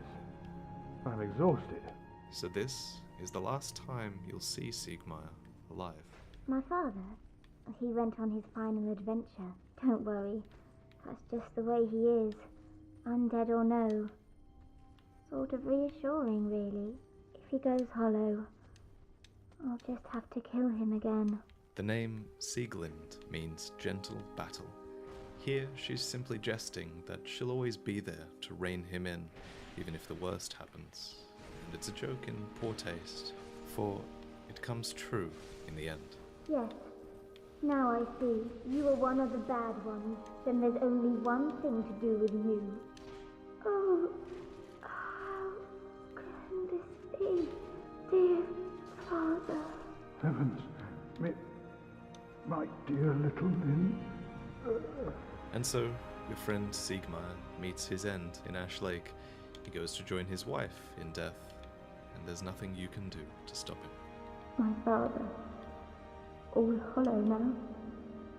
He's been subdued. He will cause no more trouble. It's finally over. Oh, father.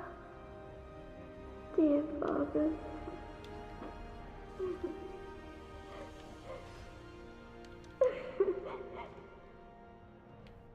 Of course, it's not over.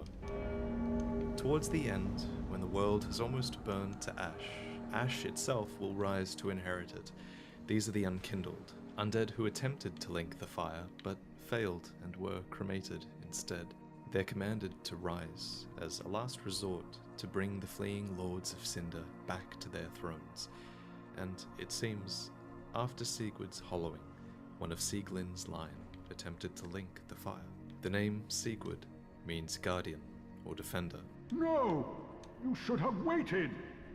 And he has Sieglind's strength of purpose. We unkindled must put our duties first. And Siegmeyer's disarming good nature. But, for the moment, we've a toast to make. To your valor, my sword, and our victory together. Long may the sun shine! Before he was unkindled, Siegward managed to befriend lonely Yorm, a lord unloved by his people. He was a giant who sacrificed everything, but brought doom down upon them all the same. So, to Siegward, his dear friend, he entrusted the only blade capable of felling him in return for a promise. One day I will link the fire, and if the bell tolls for me, I may not have it in me to return. So kill me if I ever betray that promise. Perhaps Yorm impressed upon him the importance of Hello, this Raiders! For Siegward, too, must have attempted to link the fire. How else could he have become unkindled? So like Sieglind once did for her father, Siegward does for Yorm. It seems I am in your debt once again. My thanks. I could have not kept my promise without you. Now, for a final toast. To your valor, and my old friend Yorm. Long may the sun shine! With his duty fulfilled, Siegward succumbs to his wounds, and Siegmeyer's bloodline ends in glory, in an adventure for the ages. I love Dark Souls lore. Raiders, welcome. Sorry, we just had to finish this. We've been playing Dark Souls 2, and I've been nerding out with my chat about how much I love the narrative in the Dark Souls games and how it all kind of comes together and builds on itself and like is just generally like really, really good in a way that I deeply appreciate. And in a way that I find really rewarding to kind of like delve back into and learn more, because like I played Dark Souls like 10 years ago, and like the first time through I got like a lot of the basics of the story down, but I didn't get like the nuanced character stories because like a lot of them are kind of easy to miss.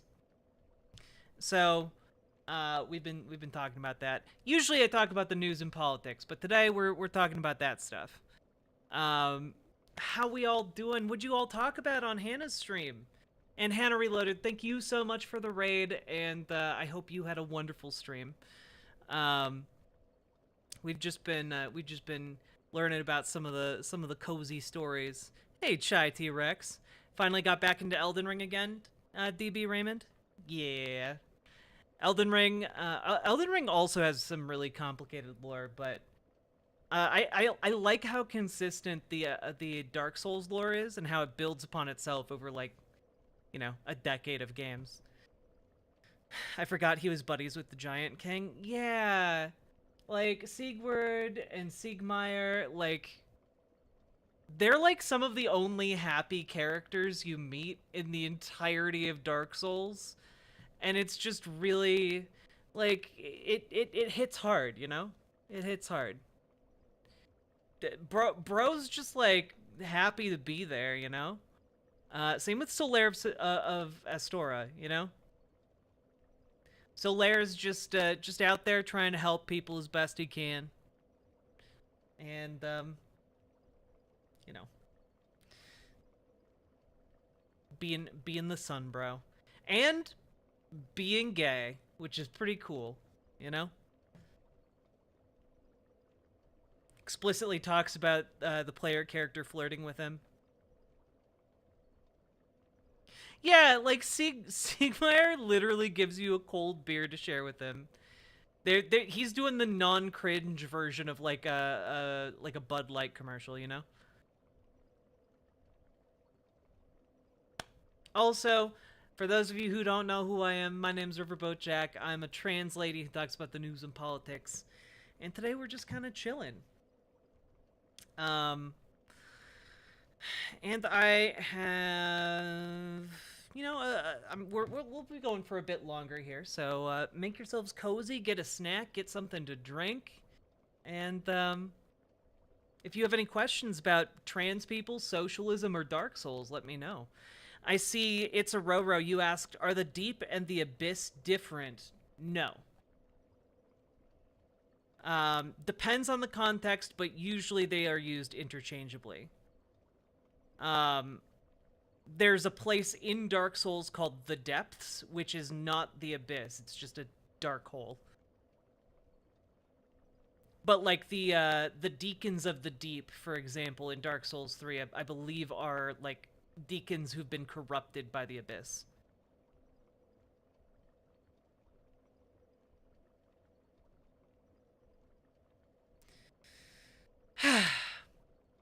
Oh yeah, also if any of you in chat would like to be in the on-screen chat, if you're on Twitch or on YouTube, come on over. Just use !site in chat to get a link to come on over. No ads over there, just as an FYI. Mr. Blast, welcome. Welcome, welcome. Nice to have you all here.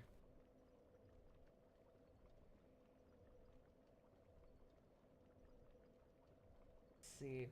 So that kind of brings us up to speed with the original kind of like main stories. There are, of course, more stories in the original Dark Souls, but that then brings us to Dark Souls 2.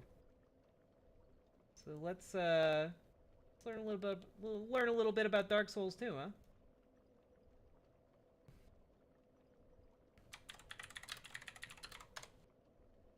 What do you think about Gwyn and his mystery son?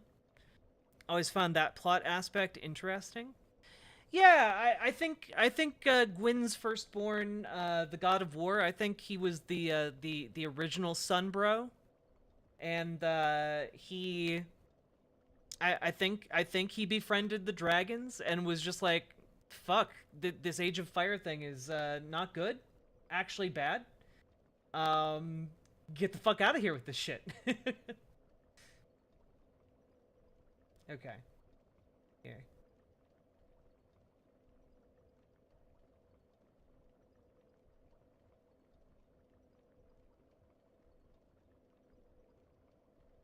We will do some. Here, let's start with Dark Souls 2 story explained. This video will make more sense if you've watched part 1 of this series where I explain the ending, because now that we know what it means to sit upon the throne, we can explore the stories of those who would sit upon it. And it turns out, the original king of Drangleic, Vendrick, was supposed to link the flame and sit the throne, but he never did, and when you acquire his soul, Hey, it is a Baycop. soul of he who would link the flame. Queen Nashandra also makes reference to this when True. you visit her in the throne room. Deacons of the Deep The can eat last shit. king of this land, King Vendrick, as he was called. He was No, Baycop Eternal, you're not banned, but we are hitting a point where like the initial round of subs have started to expire. Yeah, what white names are just unsubbed people. We got you. was less of a king than you might imagine. He found the strength to rule his people, and when the undead were born, cursed, he found more strength to face them. But in the end, he never took the true throne. Yeah, it's a Roro. A true monarch is much more than a ruler of men. A true monarch carries the weight of their souls. If a true monarch must carry a huge weight of souls and incinerate himself in the kiln to link the fire, then perhaps Vendrick wanted none of it. So now we go back before there was a king, a queen, and back before Vendrick's kingdom of Drangleic was even founded. Many kingdoms have risen and fallen on the spot that is now called Drangleic. The kingdoms take different shapes, but the framework is thank you always for the same. subscribing at There's tier always 3, a king, baby. there is Thank always the you. undead curse, and there are always 4 powerful souls. That is incredibly Back in generous Dark of you. Souls Thank 1, you. there were 4 great ones. It's likely these were the first 4 great ones, as they found their souls within the first flame. Many kingdoms have risen and fallen on this very spot, each like a great flame that turns to soot. King Vendrick founded Drangleic. Hell yeah, He Baycop. vanquished the 4 great ones and built this kingdom upon their souls. Vendrick crushed the kingdom and the 4 great ones who existed before him. He then instigated a powerful kingdom named Drangleic, which came about due to those who fought for him. The ring bearing the soldier's seal was granted to warriors who distinguished themselves in the service of King Vendrick. He also commanded the Dragon Riders, elite knights straddling dragons, who helped him crush the kingdom's former inhabitants. Drangleic was built upon the graves of those they defeated, and his kingdom prospered. But Vendrick wasn't just interested in gaining the throne, he also sought to maintain it. And then there was a queen. The king had a dear queen. He was a woman of bamboozled. Unparalleled beauty. Long ago, the queen came to us, alone, from a faraway land. She warned our lord of the looming threat across the seas, of the giants. The king crossed the ocean and defeated the giants with the queen at his side. The king commandeered their power and created the golems. With the golems, the king created this castle. No, fuck. To celebrate victory and to show his love, his gratitude to his queen. Hey, Rastabas. I am not Hannah. The I queen am Jack. brought peace to this land and to her king. A peace so deep, it was like the dark. Is this some sort of a dream? Where am I? What has happened to our castle? Yo, it is so popular to shit on Dark Souls 2, but I gotta level with you guys. I think Dark Souls 2 had some of the most intuitive systems built into it. Dark Souls 3 became fairly accessible, but like Dark Souls 2, real fucking good, and probably has the most intelligible story of the bunch, you know?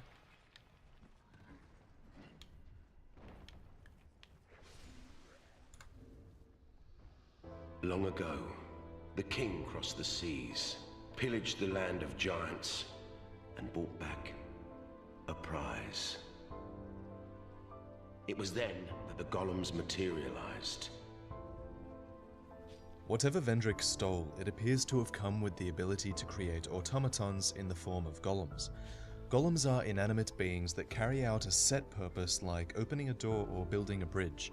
This purpose is powered by souls, so it seems as if the thing Vendrick stole from the giants allowed him to infuse things with souls. Key to many advancements was the king's elder brother Aldia. Aldia helped found Drangleic, and he was known for his experiments. The mysterious Lord Aldia secluded himself inside a manor to conduct various experiments. Those who visited the manor disappeared, replaced over time with malformed beasts that roamed its halls. His discarded experiments are seen throughout the entire land of Drangleic, and I believe that when the kingdom encountered trouble, Vendrick turned to his brother for an experiment that might just solve his problem. After conquering the giants, Drangleic knew peace for a time. This peace was destined to be short-lived, for the undead curse had begun to appear in Drangleic. Vendrick was trying to find ways to fight the curse. Many of his actions and the structures and creations within the land seem bent towards this end. Like the rulers of Lordran before him, Vendrick was frightened by the curse, and unlike the lords in Lordran, Vendrick was human and susceptible to the curse, just like his subjects were. The origins of the curse is becoming known to us. The common trend between the two games is that the curse appears when the flame is fading. But Vendrick doesn't know this. Like the lords in Lordran before him, Vendrick assumed that the curse was almost like an infection, and he condemns the undead, imprisoning and exiling them. The Huntsman's Copse is evidence of this mindset. Undead hunts took place here before Vendrick's time, and these were led by the Old Iron King. Undead were corralled and locked away, but this solved nothing. Also, the Skeleton Lords were once charged with the capture of all undead, but even they were overcome by the curse. And lastly, the Executioner's Chariot was created only to torment undead, I'm glad you're running enjoying endlessly in a loop and running the undead down over and over. And regardless of all this not working, when King Vendrick became ruler of Drangleic, he took similar measures to the rulers before him. Long ago, the dungeons overflowed with the accursed, and the king commanded a contorted sentry to deliver those with no cells to a faraway land, to make certain that they were never heard from again. We all fought the Flexile sentry, who waits in a boat outside No Man's Wharf. When the bell is rung, it signals that a new shipment has arrived, and the Flexile sentry comes in to take them away. The king also hired Shadowmen to put down the Hollows, but before long, they were hollowed themselves. And we see the Pursuer, which is a being without much backstory, other than his purpose to hunt down bearers of the curse and cut them down. During all this, Vendrick's time was running out. A powerful soul is like a curse, and Vendrick, king of Drangleic, used a powerful soul to keep the curse at bay. Soldan tells us that the curse is traceable to the soul.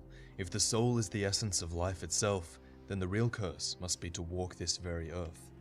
Vendrick is commonly touted as one who peered straight into the essence of the soul, presumably in an attempt to understand this curse. Vendrick and his brother Aldia began trying to discover the secrets of life itself. The malformed claws tell us this, saying that Aldia viewed the undead as key to this mystery. At some point, I think it's likely that they stumbled upon something that we know, but they didn't. That the curse of the undead seems to be tied to the fading flame. That previous kingdoms saw the undead curse appear when the first flame faded, or that a cycle was taking place where kingdoms were rising into an age of fire and falling into an age of dark. That there was almost some sort of fate involved.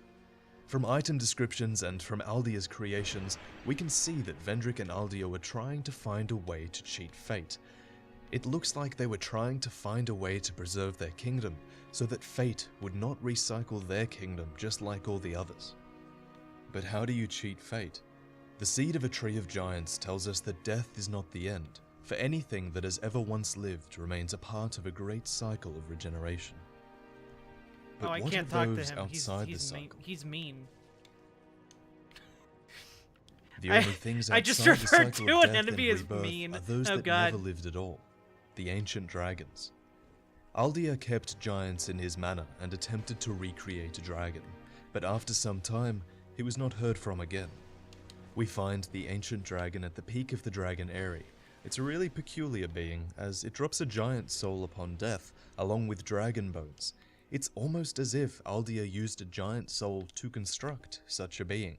We know that after Vendrick invaded the giants, he came back with the ability to construct golems. He could also infuse souls into inanimate objects. What if Aldia tried to reanimate an ancient dragon in the same manner? The powerful soul would give life to the inanimate bones, just like regular souls give life to the golems. You'll find a great creature far to the east. A colossal thing with the strength to match its size. Or something playing the part at least. Brave undead. What did that dragon tell you? That thing is a prop, a false deity. Don't be fooled, my undead. It's possible, considering all this, that Uldir thought that by reviving the ancient dragon, he could revive a being that was outside the shackles of fate. The ancient dragons of Dark Souls once were outside the cycle of fire and dark, living in a lifeless age of grey. He went further than this though, when you consider the dialogue of Shanalot, the Emerald Herald. My name is Shanalot.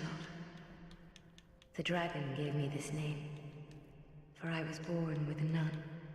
I was born of dragons, contrived by men. Born of dragons, contrived by men. It looks as if Uldir attempted to birth another Firekeeper, a melding of human and dragon in the form of Shanalot, the Emerald Herald, one who could break the shackles of fate itself and maintain the fires indefinitely. They say that she is the last Firekeeper, but they say a lot of things. But they failed. I did not come out as intended. Fate Poor would not be Shanalot. bested, and men were cursed once again. At some point during all this, the giants must have rallied and invaded Drangleic with a vengeance. This battle spans multiple generations, bringing Drangleic to ruin. My father and his father both fought the giants on this very land. Soon, the giants will descend upon this fort. It is revenge for the kingdom's misguided barbarism. My blade may break, my arrows fall wide, but my will shall never be broken. In the midst of this invasion, I think that King Vendrick had a chilling realization. Vendrick's attempt to create the Emerald Herald tells us that he understands a cycle is taking place, a cycle where kingdoms are born into an age of light and eventually descend into darkness. When the darkness comes, undead appear. So when he considers this, everything must have become clear. When someone like Vendrick considered where the darkness must have come from in his kingdom, he would have realized that it came to him long ago. This queen made him invade the giants. This queen got his It's okay, kingdom to one the hand. state It's it was okay, in. it's a Roro. And this I queen only came before a played through the darkening kingdom. DLC. When he like, considers just this, last month. everything makes sense. His wife, the queen, is a pretender and a manipulator. Slowly, she has grown closer to the throne of want, and closer to the first flame. We have no need for two rulers. Nashandra's want is the first flame, as it's called by the Emerald Herald, the Great Soul. And as we mentioned before, this is either within the structure at the end of the game, or embodied by it. And so now we come to understand the want of Nashandra. She wants access to the first flame, and the Great Soul, which is an access only a king of Drangleic can give. If you proceed, Nashandra will come after you, knowing that you will take the throne and link the fire. She covets the first flame and the Great Soul. Put Nashandra to rest. And then... But Vendrick's want was to deny fate. We see this in his actions, in the creation of the ancient dragon, and in the birth of his Emerald Herald. We saw it as he hunted the undead, and we see it within the experiments of Uldir's Keep. And finally, we see it in his soul, the soul of he who would link the fire. King Vendrick refused to open the door to the throne, and he refused to link the first flame with his own soul. This is the first flame that Nashandra wants finally. so badly. Thank fuck. The flame. The flame. Soul. Oh, what is this thing? Get the fuck out of here. Souls. Nashandra is characterized by her lust Aw. for power, every fragment of her being. A lot of apples. Thank you for the 3 gifted tier 1 subs. I really, really appreciate that. Hey, Paradigm Shift. Hope you're doing well too. How are you doing? Haven't seen you in a hot minute on here. A lot of apples. Thank you. You're a really good bean, you know. Ah. Okay, we're good. Is bent towards this end. Her origins are shrouded in mystery to the main characters of Drangleic, but we learn of her origins once we obtain her soul. I don't know if you've read it, but her soul states, Nashandra was born of the dark with an insatiable lust for strength. The Bow of Want, formed from her soul, tells us that when the Old One of the Abyss was destroyed, his soul split into minuscule fragments, and these were spread across the land. The Old One... The best DLC ever made? Oh god. I mean, I know it seems maybe a little, like, convenient, but, like, the Ringed City DLC for me is, like, some of the coolest shit I've ever seen in DLC form. Shivering Isles for Oblivion was pretty good. How can you say Nishandra is ugly? Look at that hottie. God, I'm trying to think now. Like, what falls under the category of DLC? If it has to be official DLC, I also really like, oh, a lot of apples. If you want to join the Discord, it's just riverboat.gg/discord. We haven't added the command yet to, or wait, can you guys not use commands? Let me check something. Huh, well.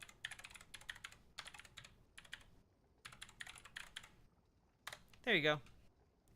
The Old Hunters. The Old Hunter's pretty good. I don't know. I got some issues with that one. Where are you going, my dude?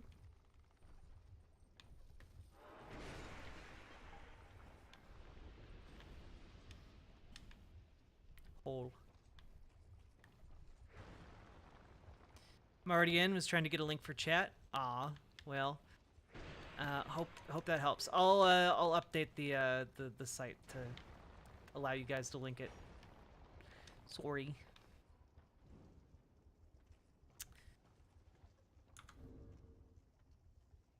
Is Manus from Dark Souls 1. This is confirmed by the official guide. Manus was responsible for the spread of the Abyss in Dark Souls 1, an ancient being characterized by his lust for his lost pendant. So, similarly, Nishandra is driven by her lust for power. The Bow of Want description tells us of how the smallest of these pieces of Manus, sensing its own fragility, yearned for what it lacked. Precisely due to its size, the smallest piece of Manus was the first to restore its form. A form that looks remarkably like Princess Dusk, who Manus stole from Ulasil, but that's a topic for another day. We can't be sure how Vendrick realizes this, but when he recognizes Nishandra's true nature, he must give up on cheating fate. He accepts that the curse will take over his flesh and his mind, but his final act is to deny his queen. I don't know. I don't want to kill this thing. King Vendrick prepares all the pieces of the puzzle and makes his move. Whatever the cost to him, chilling. His queen will not ascend the throne. And so, let's work backwards from the throne. Let's see. BioShock Infinite Burial at Sea was really good. Like, unironically, I think BioShock's a really good game that people give a lot of shit to. I gotta be honest, I think a lot of people give BioShock Infinite a lot of shit because they don't understand the difference between, like, critiquing a thing and, like, showing the thing. They think showing racism in the game is endorsement, which is wild. I don't know. I think it's another game about, like, cyclical happenings. I'm gonna say without spoiling anything, and a lot of people just didn't like that idea.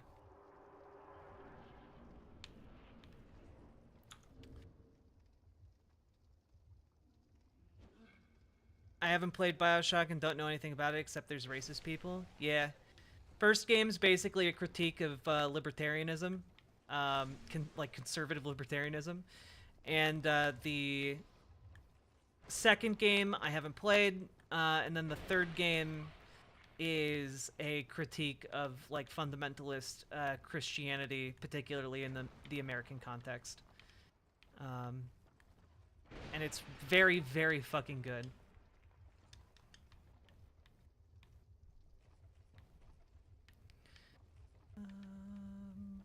I'm gonna die if I go over here. No, I'm not. Let's gonna be fine. Just gonna be a little bit queer.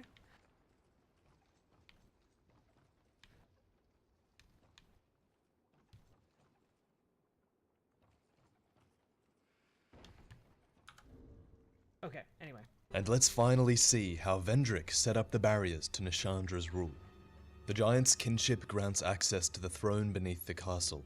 Why we need to be of giant blood to ascend the throne is a topic we'll hopefully understand soon, but note that the throne has a human-sized seat carved into a much larger throne.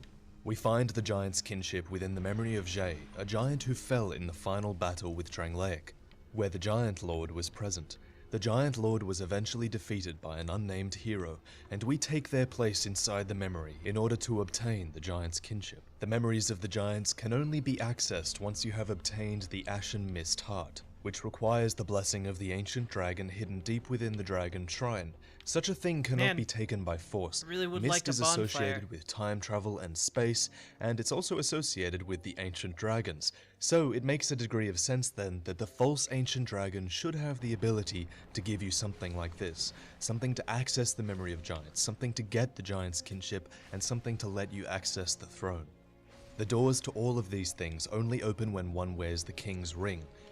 The king resided in Drangleic Castle with his queen, but eventually hidden behind a retreated wooden deeper wall? within Okay. it with his Well, ring. that's fine. I imagine Vendrick traveling with his trusted protector Velstart deeper into Drangleic Castle. Thanks for the heads he up, Big assigns the Cop. Looking Glass Knight to I'm overlook sorry the I entrance to disappointed you. Amana. Fearing something wicked, the king fled the castle and never returned. But his warrior, forever true to his command, stands ready to expunge those who would challenge him. So the king traveled to his Shrine of Amana, which exists below Drangleic Castle. Its purpose, I believe, is to repel Nashandra. Within it are the Milfinito, who sing to bring comfort to those bound by death and dark. When we sing, the little ones dance.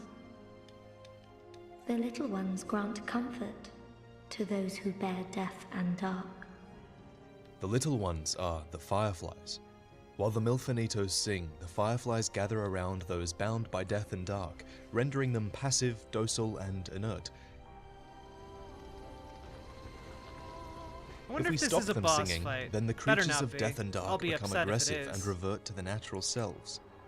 Nashandra's very being is death and Oh, dark, thank God. and she would be bound It's by just this this kind place. force if she attempted to travel through here. Within Drangleic Castle, we also see a captured Milfinito, which presumably was taken by the queen as she attempted to penetrate the shrine after Vendrick went through it. So at one point, when Vendrick is traveling through the shrine, Yeah, the Milfinators are below Drangleic Castle for one very specific purpose, and they're to repel. God damn it. God damn it. I can't even finish that sentence. Okay. I have... Also, chat, if you're enjoying today's stream, consider throwing some subs or making some donos. Last day of the month, all that jazz. Or rather, last day of the month is tomorrow, and I don't think I'll be streaming tomorrow. Maybe I will be. I don't know. We'll see. he splits himself apart from his soul and places it behind a door only openable by a human. Maybe one day the chosen undead will pass through here, unable to be broken down by the undead curse. Hence, they will be human and able to open this door and obtain the king's soul, and maybe then they'll understand. From here, after splitting his soul, I imagine that Vendrick is carried by his trusted hand Velstart, who carries his husk of a body to rest in the undead crypt. Velstart, known as the Royal Aegis, gave himself to the king, both in life and death. Vendrick's armor is placed in a neat pile, with the king's ring ready to be taken by a worthy undead. Perhaps his gear is put aside by Velstart in the hopes that the chosen undead will take the ring and what he needs, but not harm the king he has been charged with protecting. The king is a soulless husk, and there is nothing to be gained from killing him. One day, this undead may link the fire. Vendrick knows that he will one day be overthrown by an undead worthy to link the flame, for it is written in fate, but he makes sure that Nashandra will not be the one to open it, as the barriers to her presence are great. The king's ultra greatsword depicts the queen. Only the king knows whether the depiction of the queen is an affectionate exaltation or a resentful mockery. I believe it's the latter, a mockery of the Queen as Vendrick succeeded in delaying her access to the throne, and resentful because he must abandon his kingdom to keep it safe. Nashandra waits. During all this, she guides the undead, knowing she can't hope to ascend the throne without you. If you go back to her at different points in the game, she'll tell you about the dragon in the shrine and the king in the crypt. She encourages you to descend upon the Throne of Want, and waits until you take out the Throne Watcher and the Throne Defender before finally presenting herself. Brave undead, you have proven yourself to me.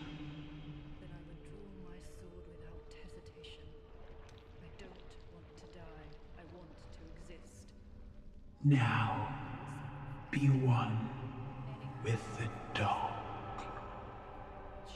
Nashandra, born of Manus, has one final chance to take out the chosen undead and ascend the throne. But the undead is strong, strong enough to overthrow the Sinner, the Rotten, the Old Iron King, and the Duke's dear Freya. Strong enough to conquer the giant memories and uncover Vendrick in his crypt.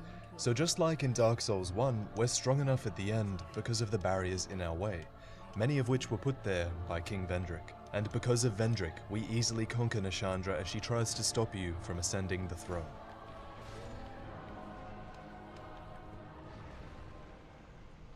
Hope you enjoyed these two videos, guys. These two took a long time to research and make, and even then, I'm nowhere near answering all the questions in this game.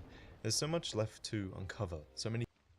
Like, oh god, I've never actually experienced Lucatiel's full storyline. So, gesture required ahead. What gesture is required? Wait, do I need to make a gesture at her?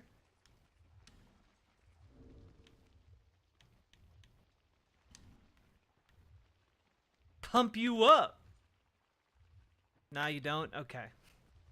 Well, I pumped her up.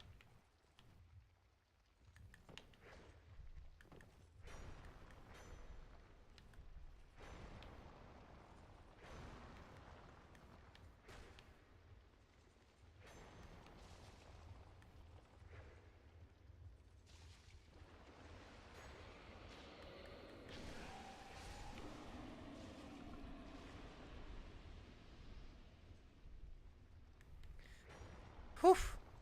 You can summon 2 scrubs here. Well, I do love scrubs. But you'll get invaded. Perfect. I love being invaded.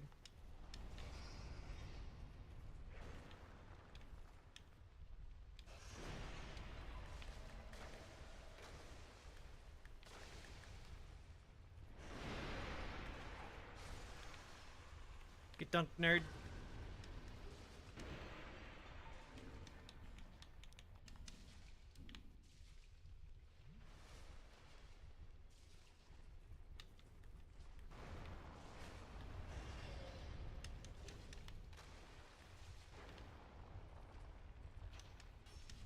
Bashful Ray, I remember him. I remember him 9 times.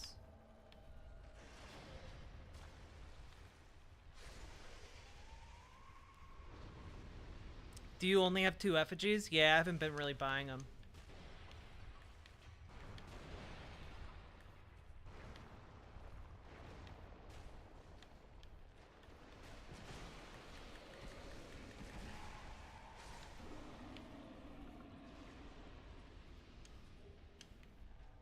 There we go. Look, some nerds.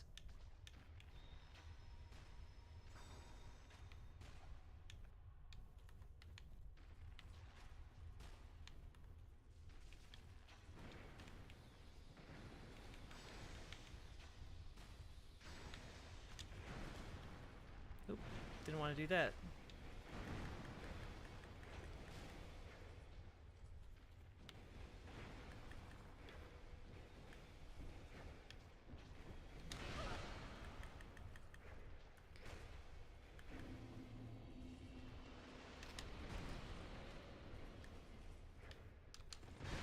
Ow.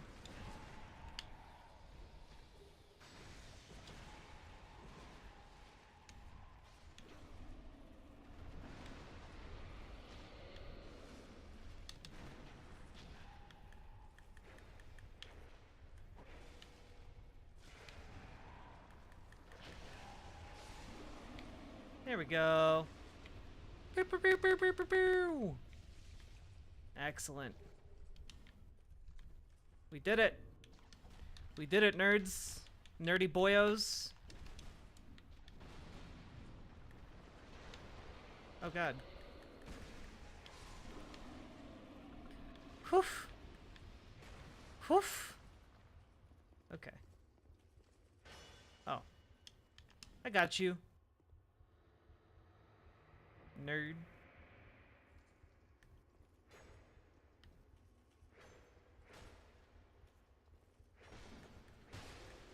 No, my fucking weapon broke. God damn it.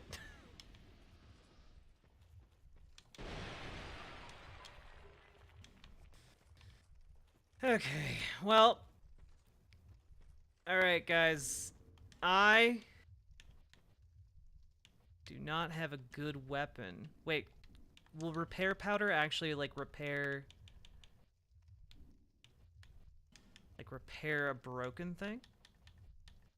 It seems like it should when I say that out loud. It does not. Cool. Well, here's what I'm gonna do. I'm gonna summon Lucatiel, and I'm going to equip my backup weapon, which is a flame weapon, which I feel like should be pretty good on this boss. And then our entire gang about to roll up on this piece of shit. Gang, gang.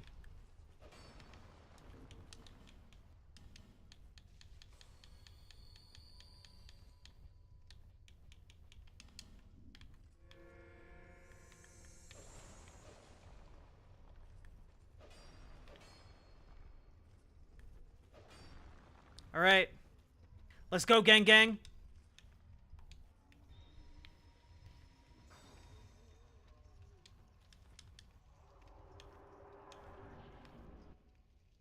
I dislike this boss a lot. His meat game is crazy, though. I don't have the repair kit, no.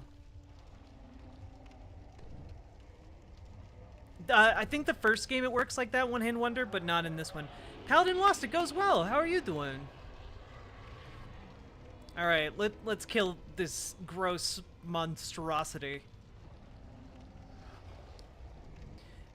AKA the Meat Machine.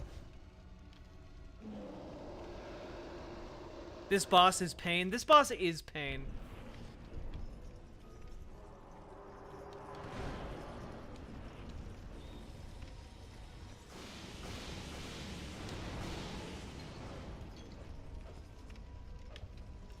Oh god, he's so beefy. He's such a beefy boy.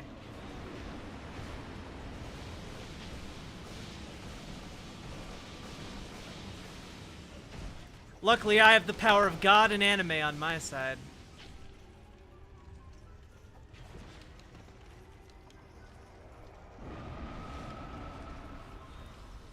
God and anime! Okay, I'm all out of the power of anime. Or God. Ow. Ow. Fuck! Okay, we're good. Everything's fine. All according to plan, baby.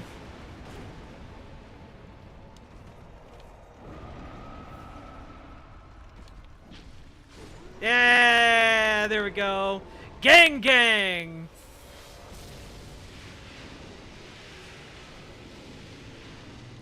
Gang, gang. Nice.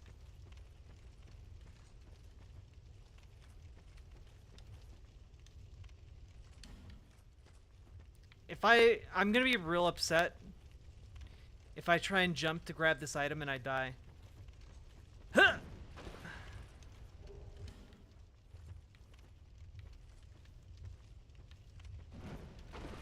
Okay. Cool. Is there not a bonfire here? Oh, there it is.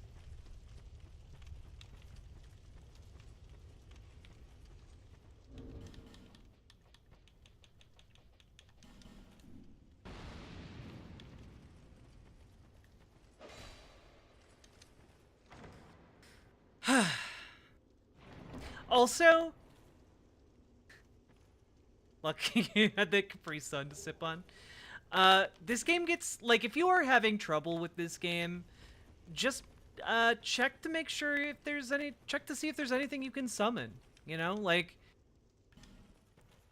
people, like, knock others for, like, summoning in this game, but I think summoning's really fun, and it adds to the lore. The lore? The lore. Also, if anyone can find me that comic, I would appreciate it. The comic I just referenced.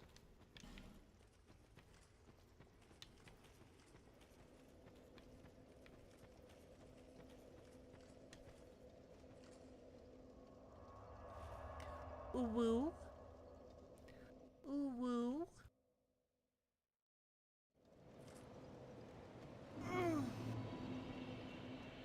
Gonna repair my main weapon.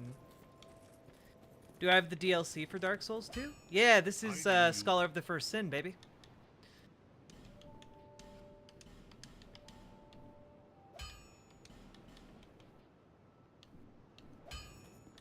I'll be around.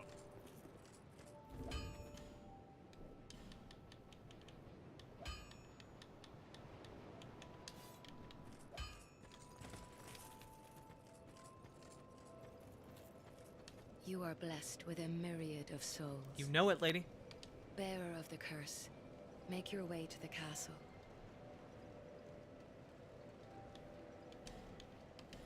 You're not my mom. Mom.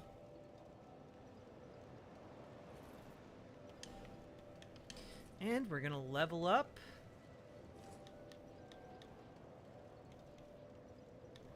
Strength to 20. We'll also try and get our vigor up to 20 as well.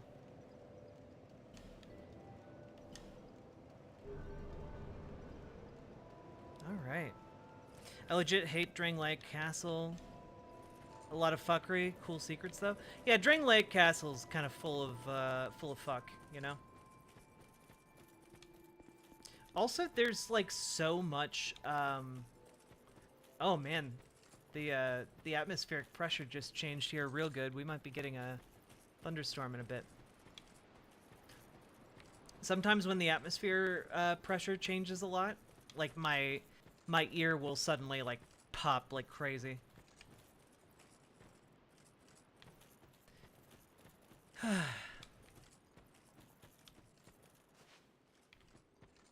I don't really like doing PvP in Dark Souls. Never got into that, but I do like doing co-op PvE. Like, doing co-op PvE makes these games so much fun.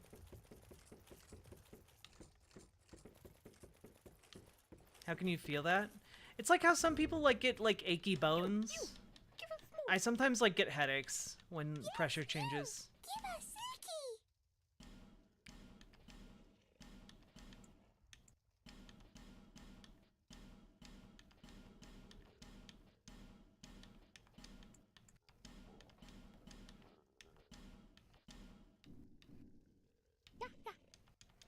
Give me all that stuff. Got an old whip. Got a soul. Got some twinkling titanite. Got a white ring. Got a demon's great hammer. Excellent. Excellent. I get like intense migraines. That's only happened to me once, but I totally know kind of what you're talking about.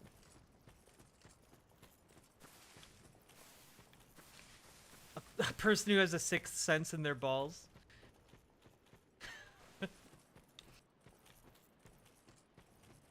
It just feels like they have testicular torsion every time something bad is about to happen. It's like spider sense, but like with immense amounts of ball pain.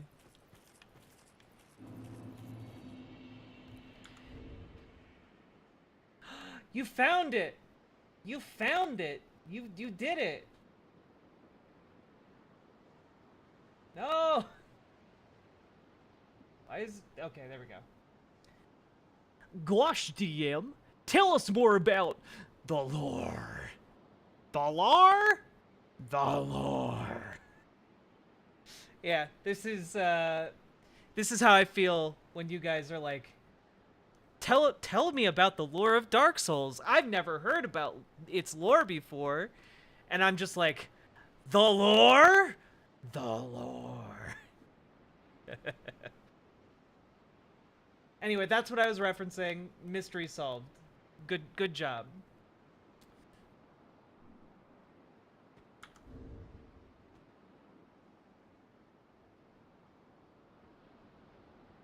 Who was that? Who found that? All-seeing dude? Truly, you are all-seeing. You saw straight into my soul and found that. I get that way with 40k, I know the feeling. Oh, I totally get that way about D&D too, especially if I've like done like a homebrew setting and I'm like, you guys actually want to know about how this world works? You actually care? And then I cry happy tears. What is the old whip? Leather whip that has seen plenty of use. Wink. It appears no different than an ordinary whip. Blessed by an ancient being that boosts damage inflicted on hollows. Blessing is likely the work of a cleric, but whether the spell is good or evil is unclear. Neat. Not particularly strong. Doesn't look like, but maybe it's strong. Wait. Let me take a look. Oh, I would actually kick a lot of ass with this. Maybe I should use this as like my backup weapon. That'd be kind of fun.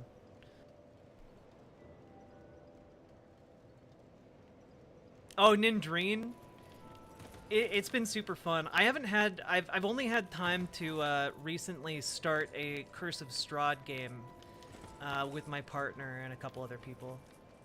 And that's been really fun, but like I haven't had the time to like sit down and like do world building for a game I'm running in ages. But that Spotted Whip though? Spotted Whip. Okay.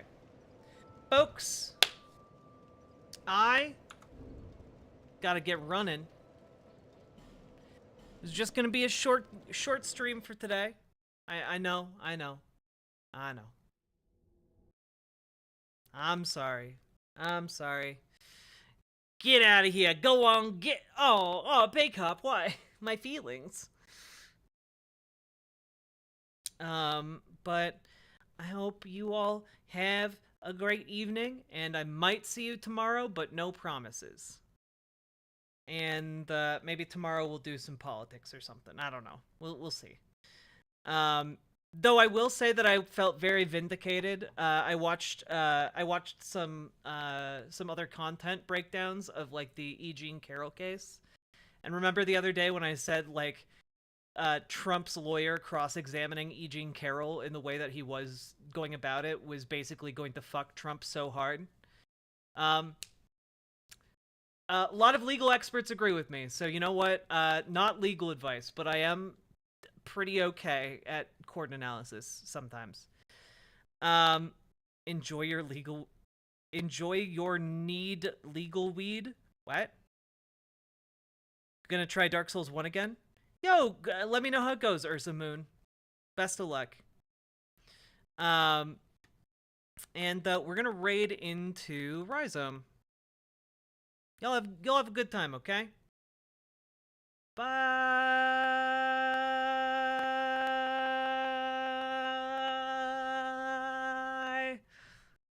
Bye.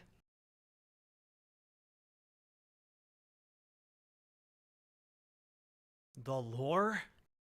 The lore.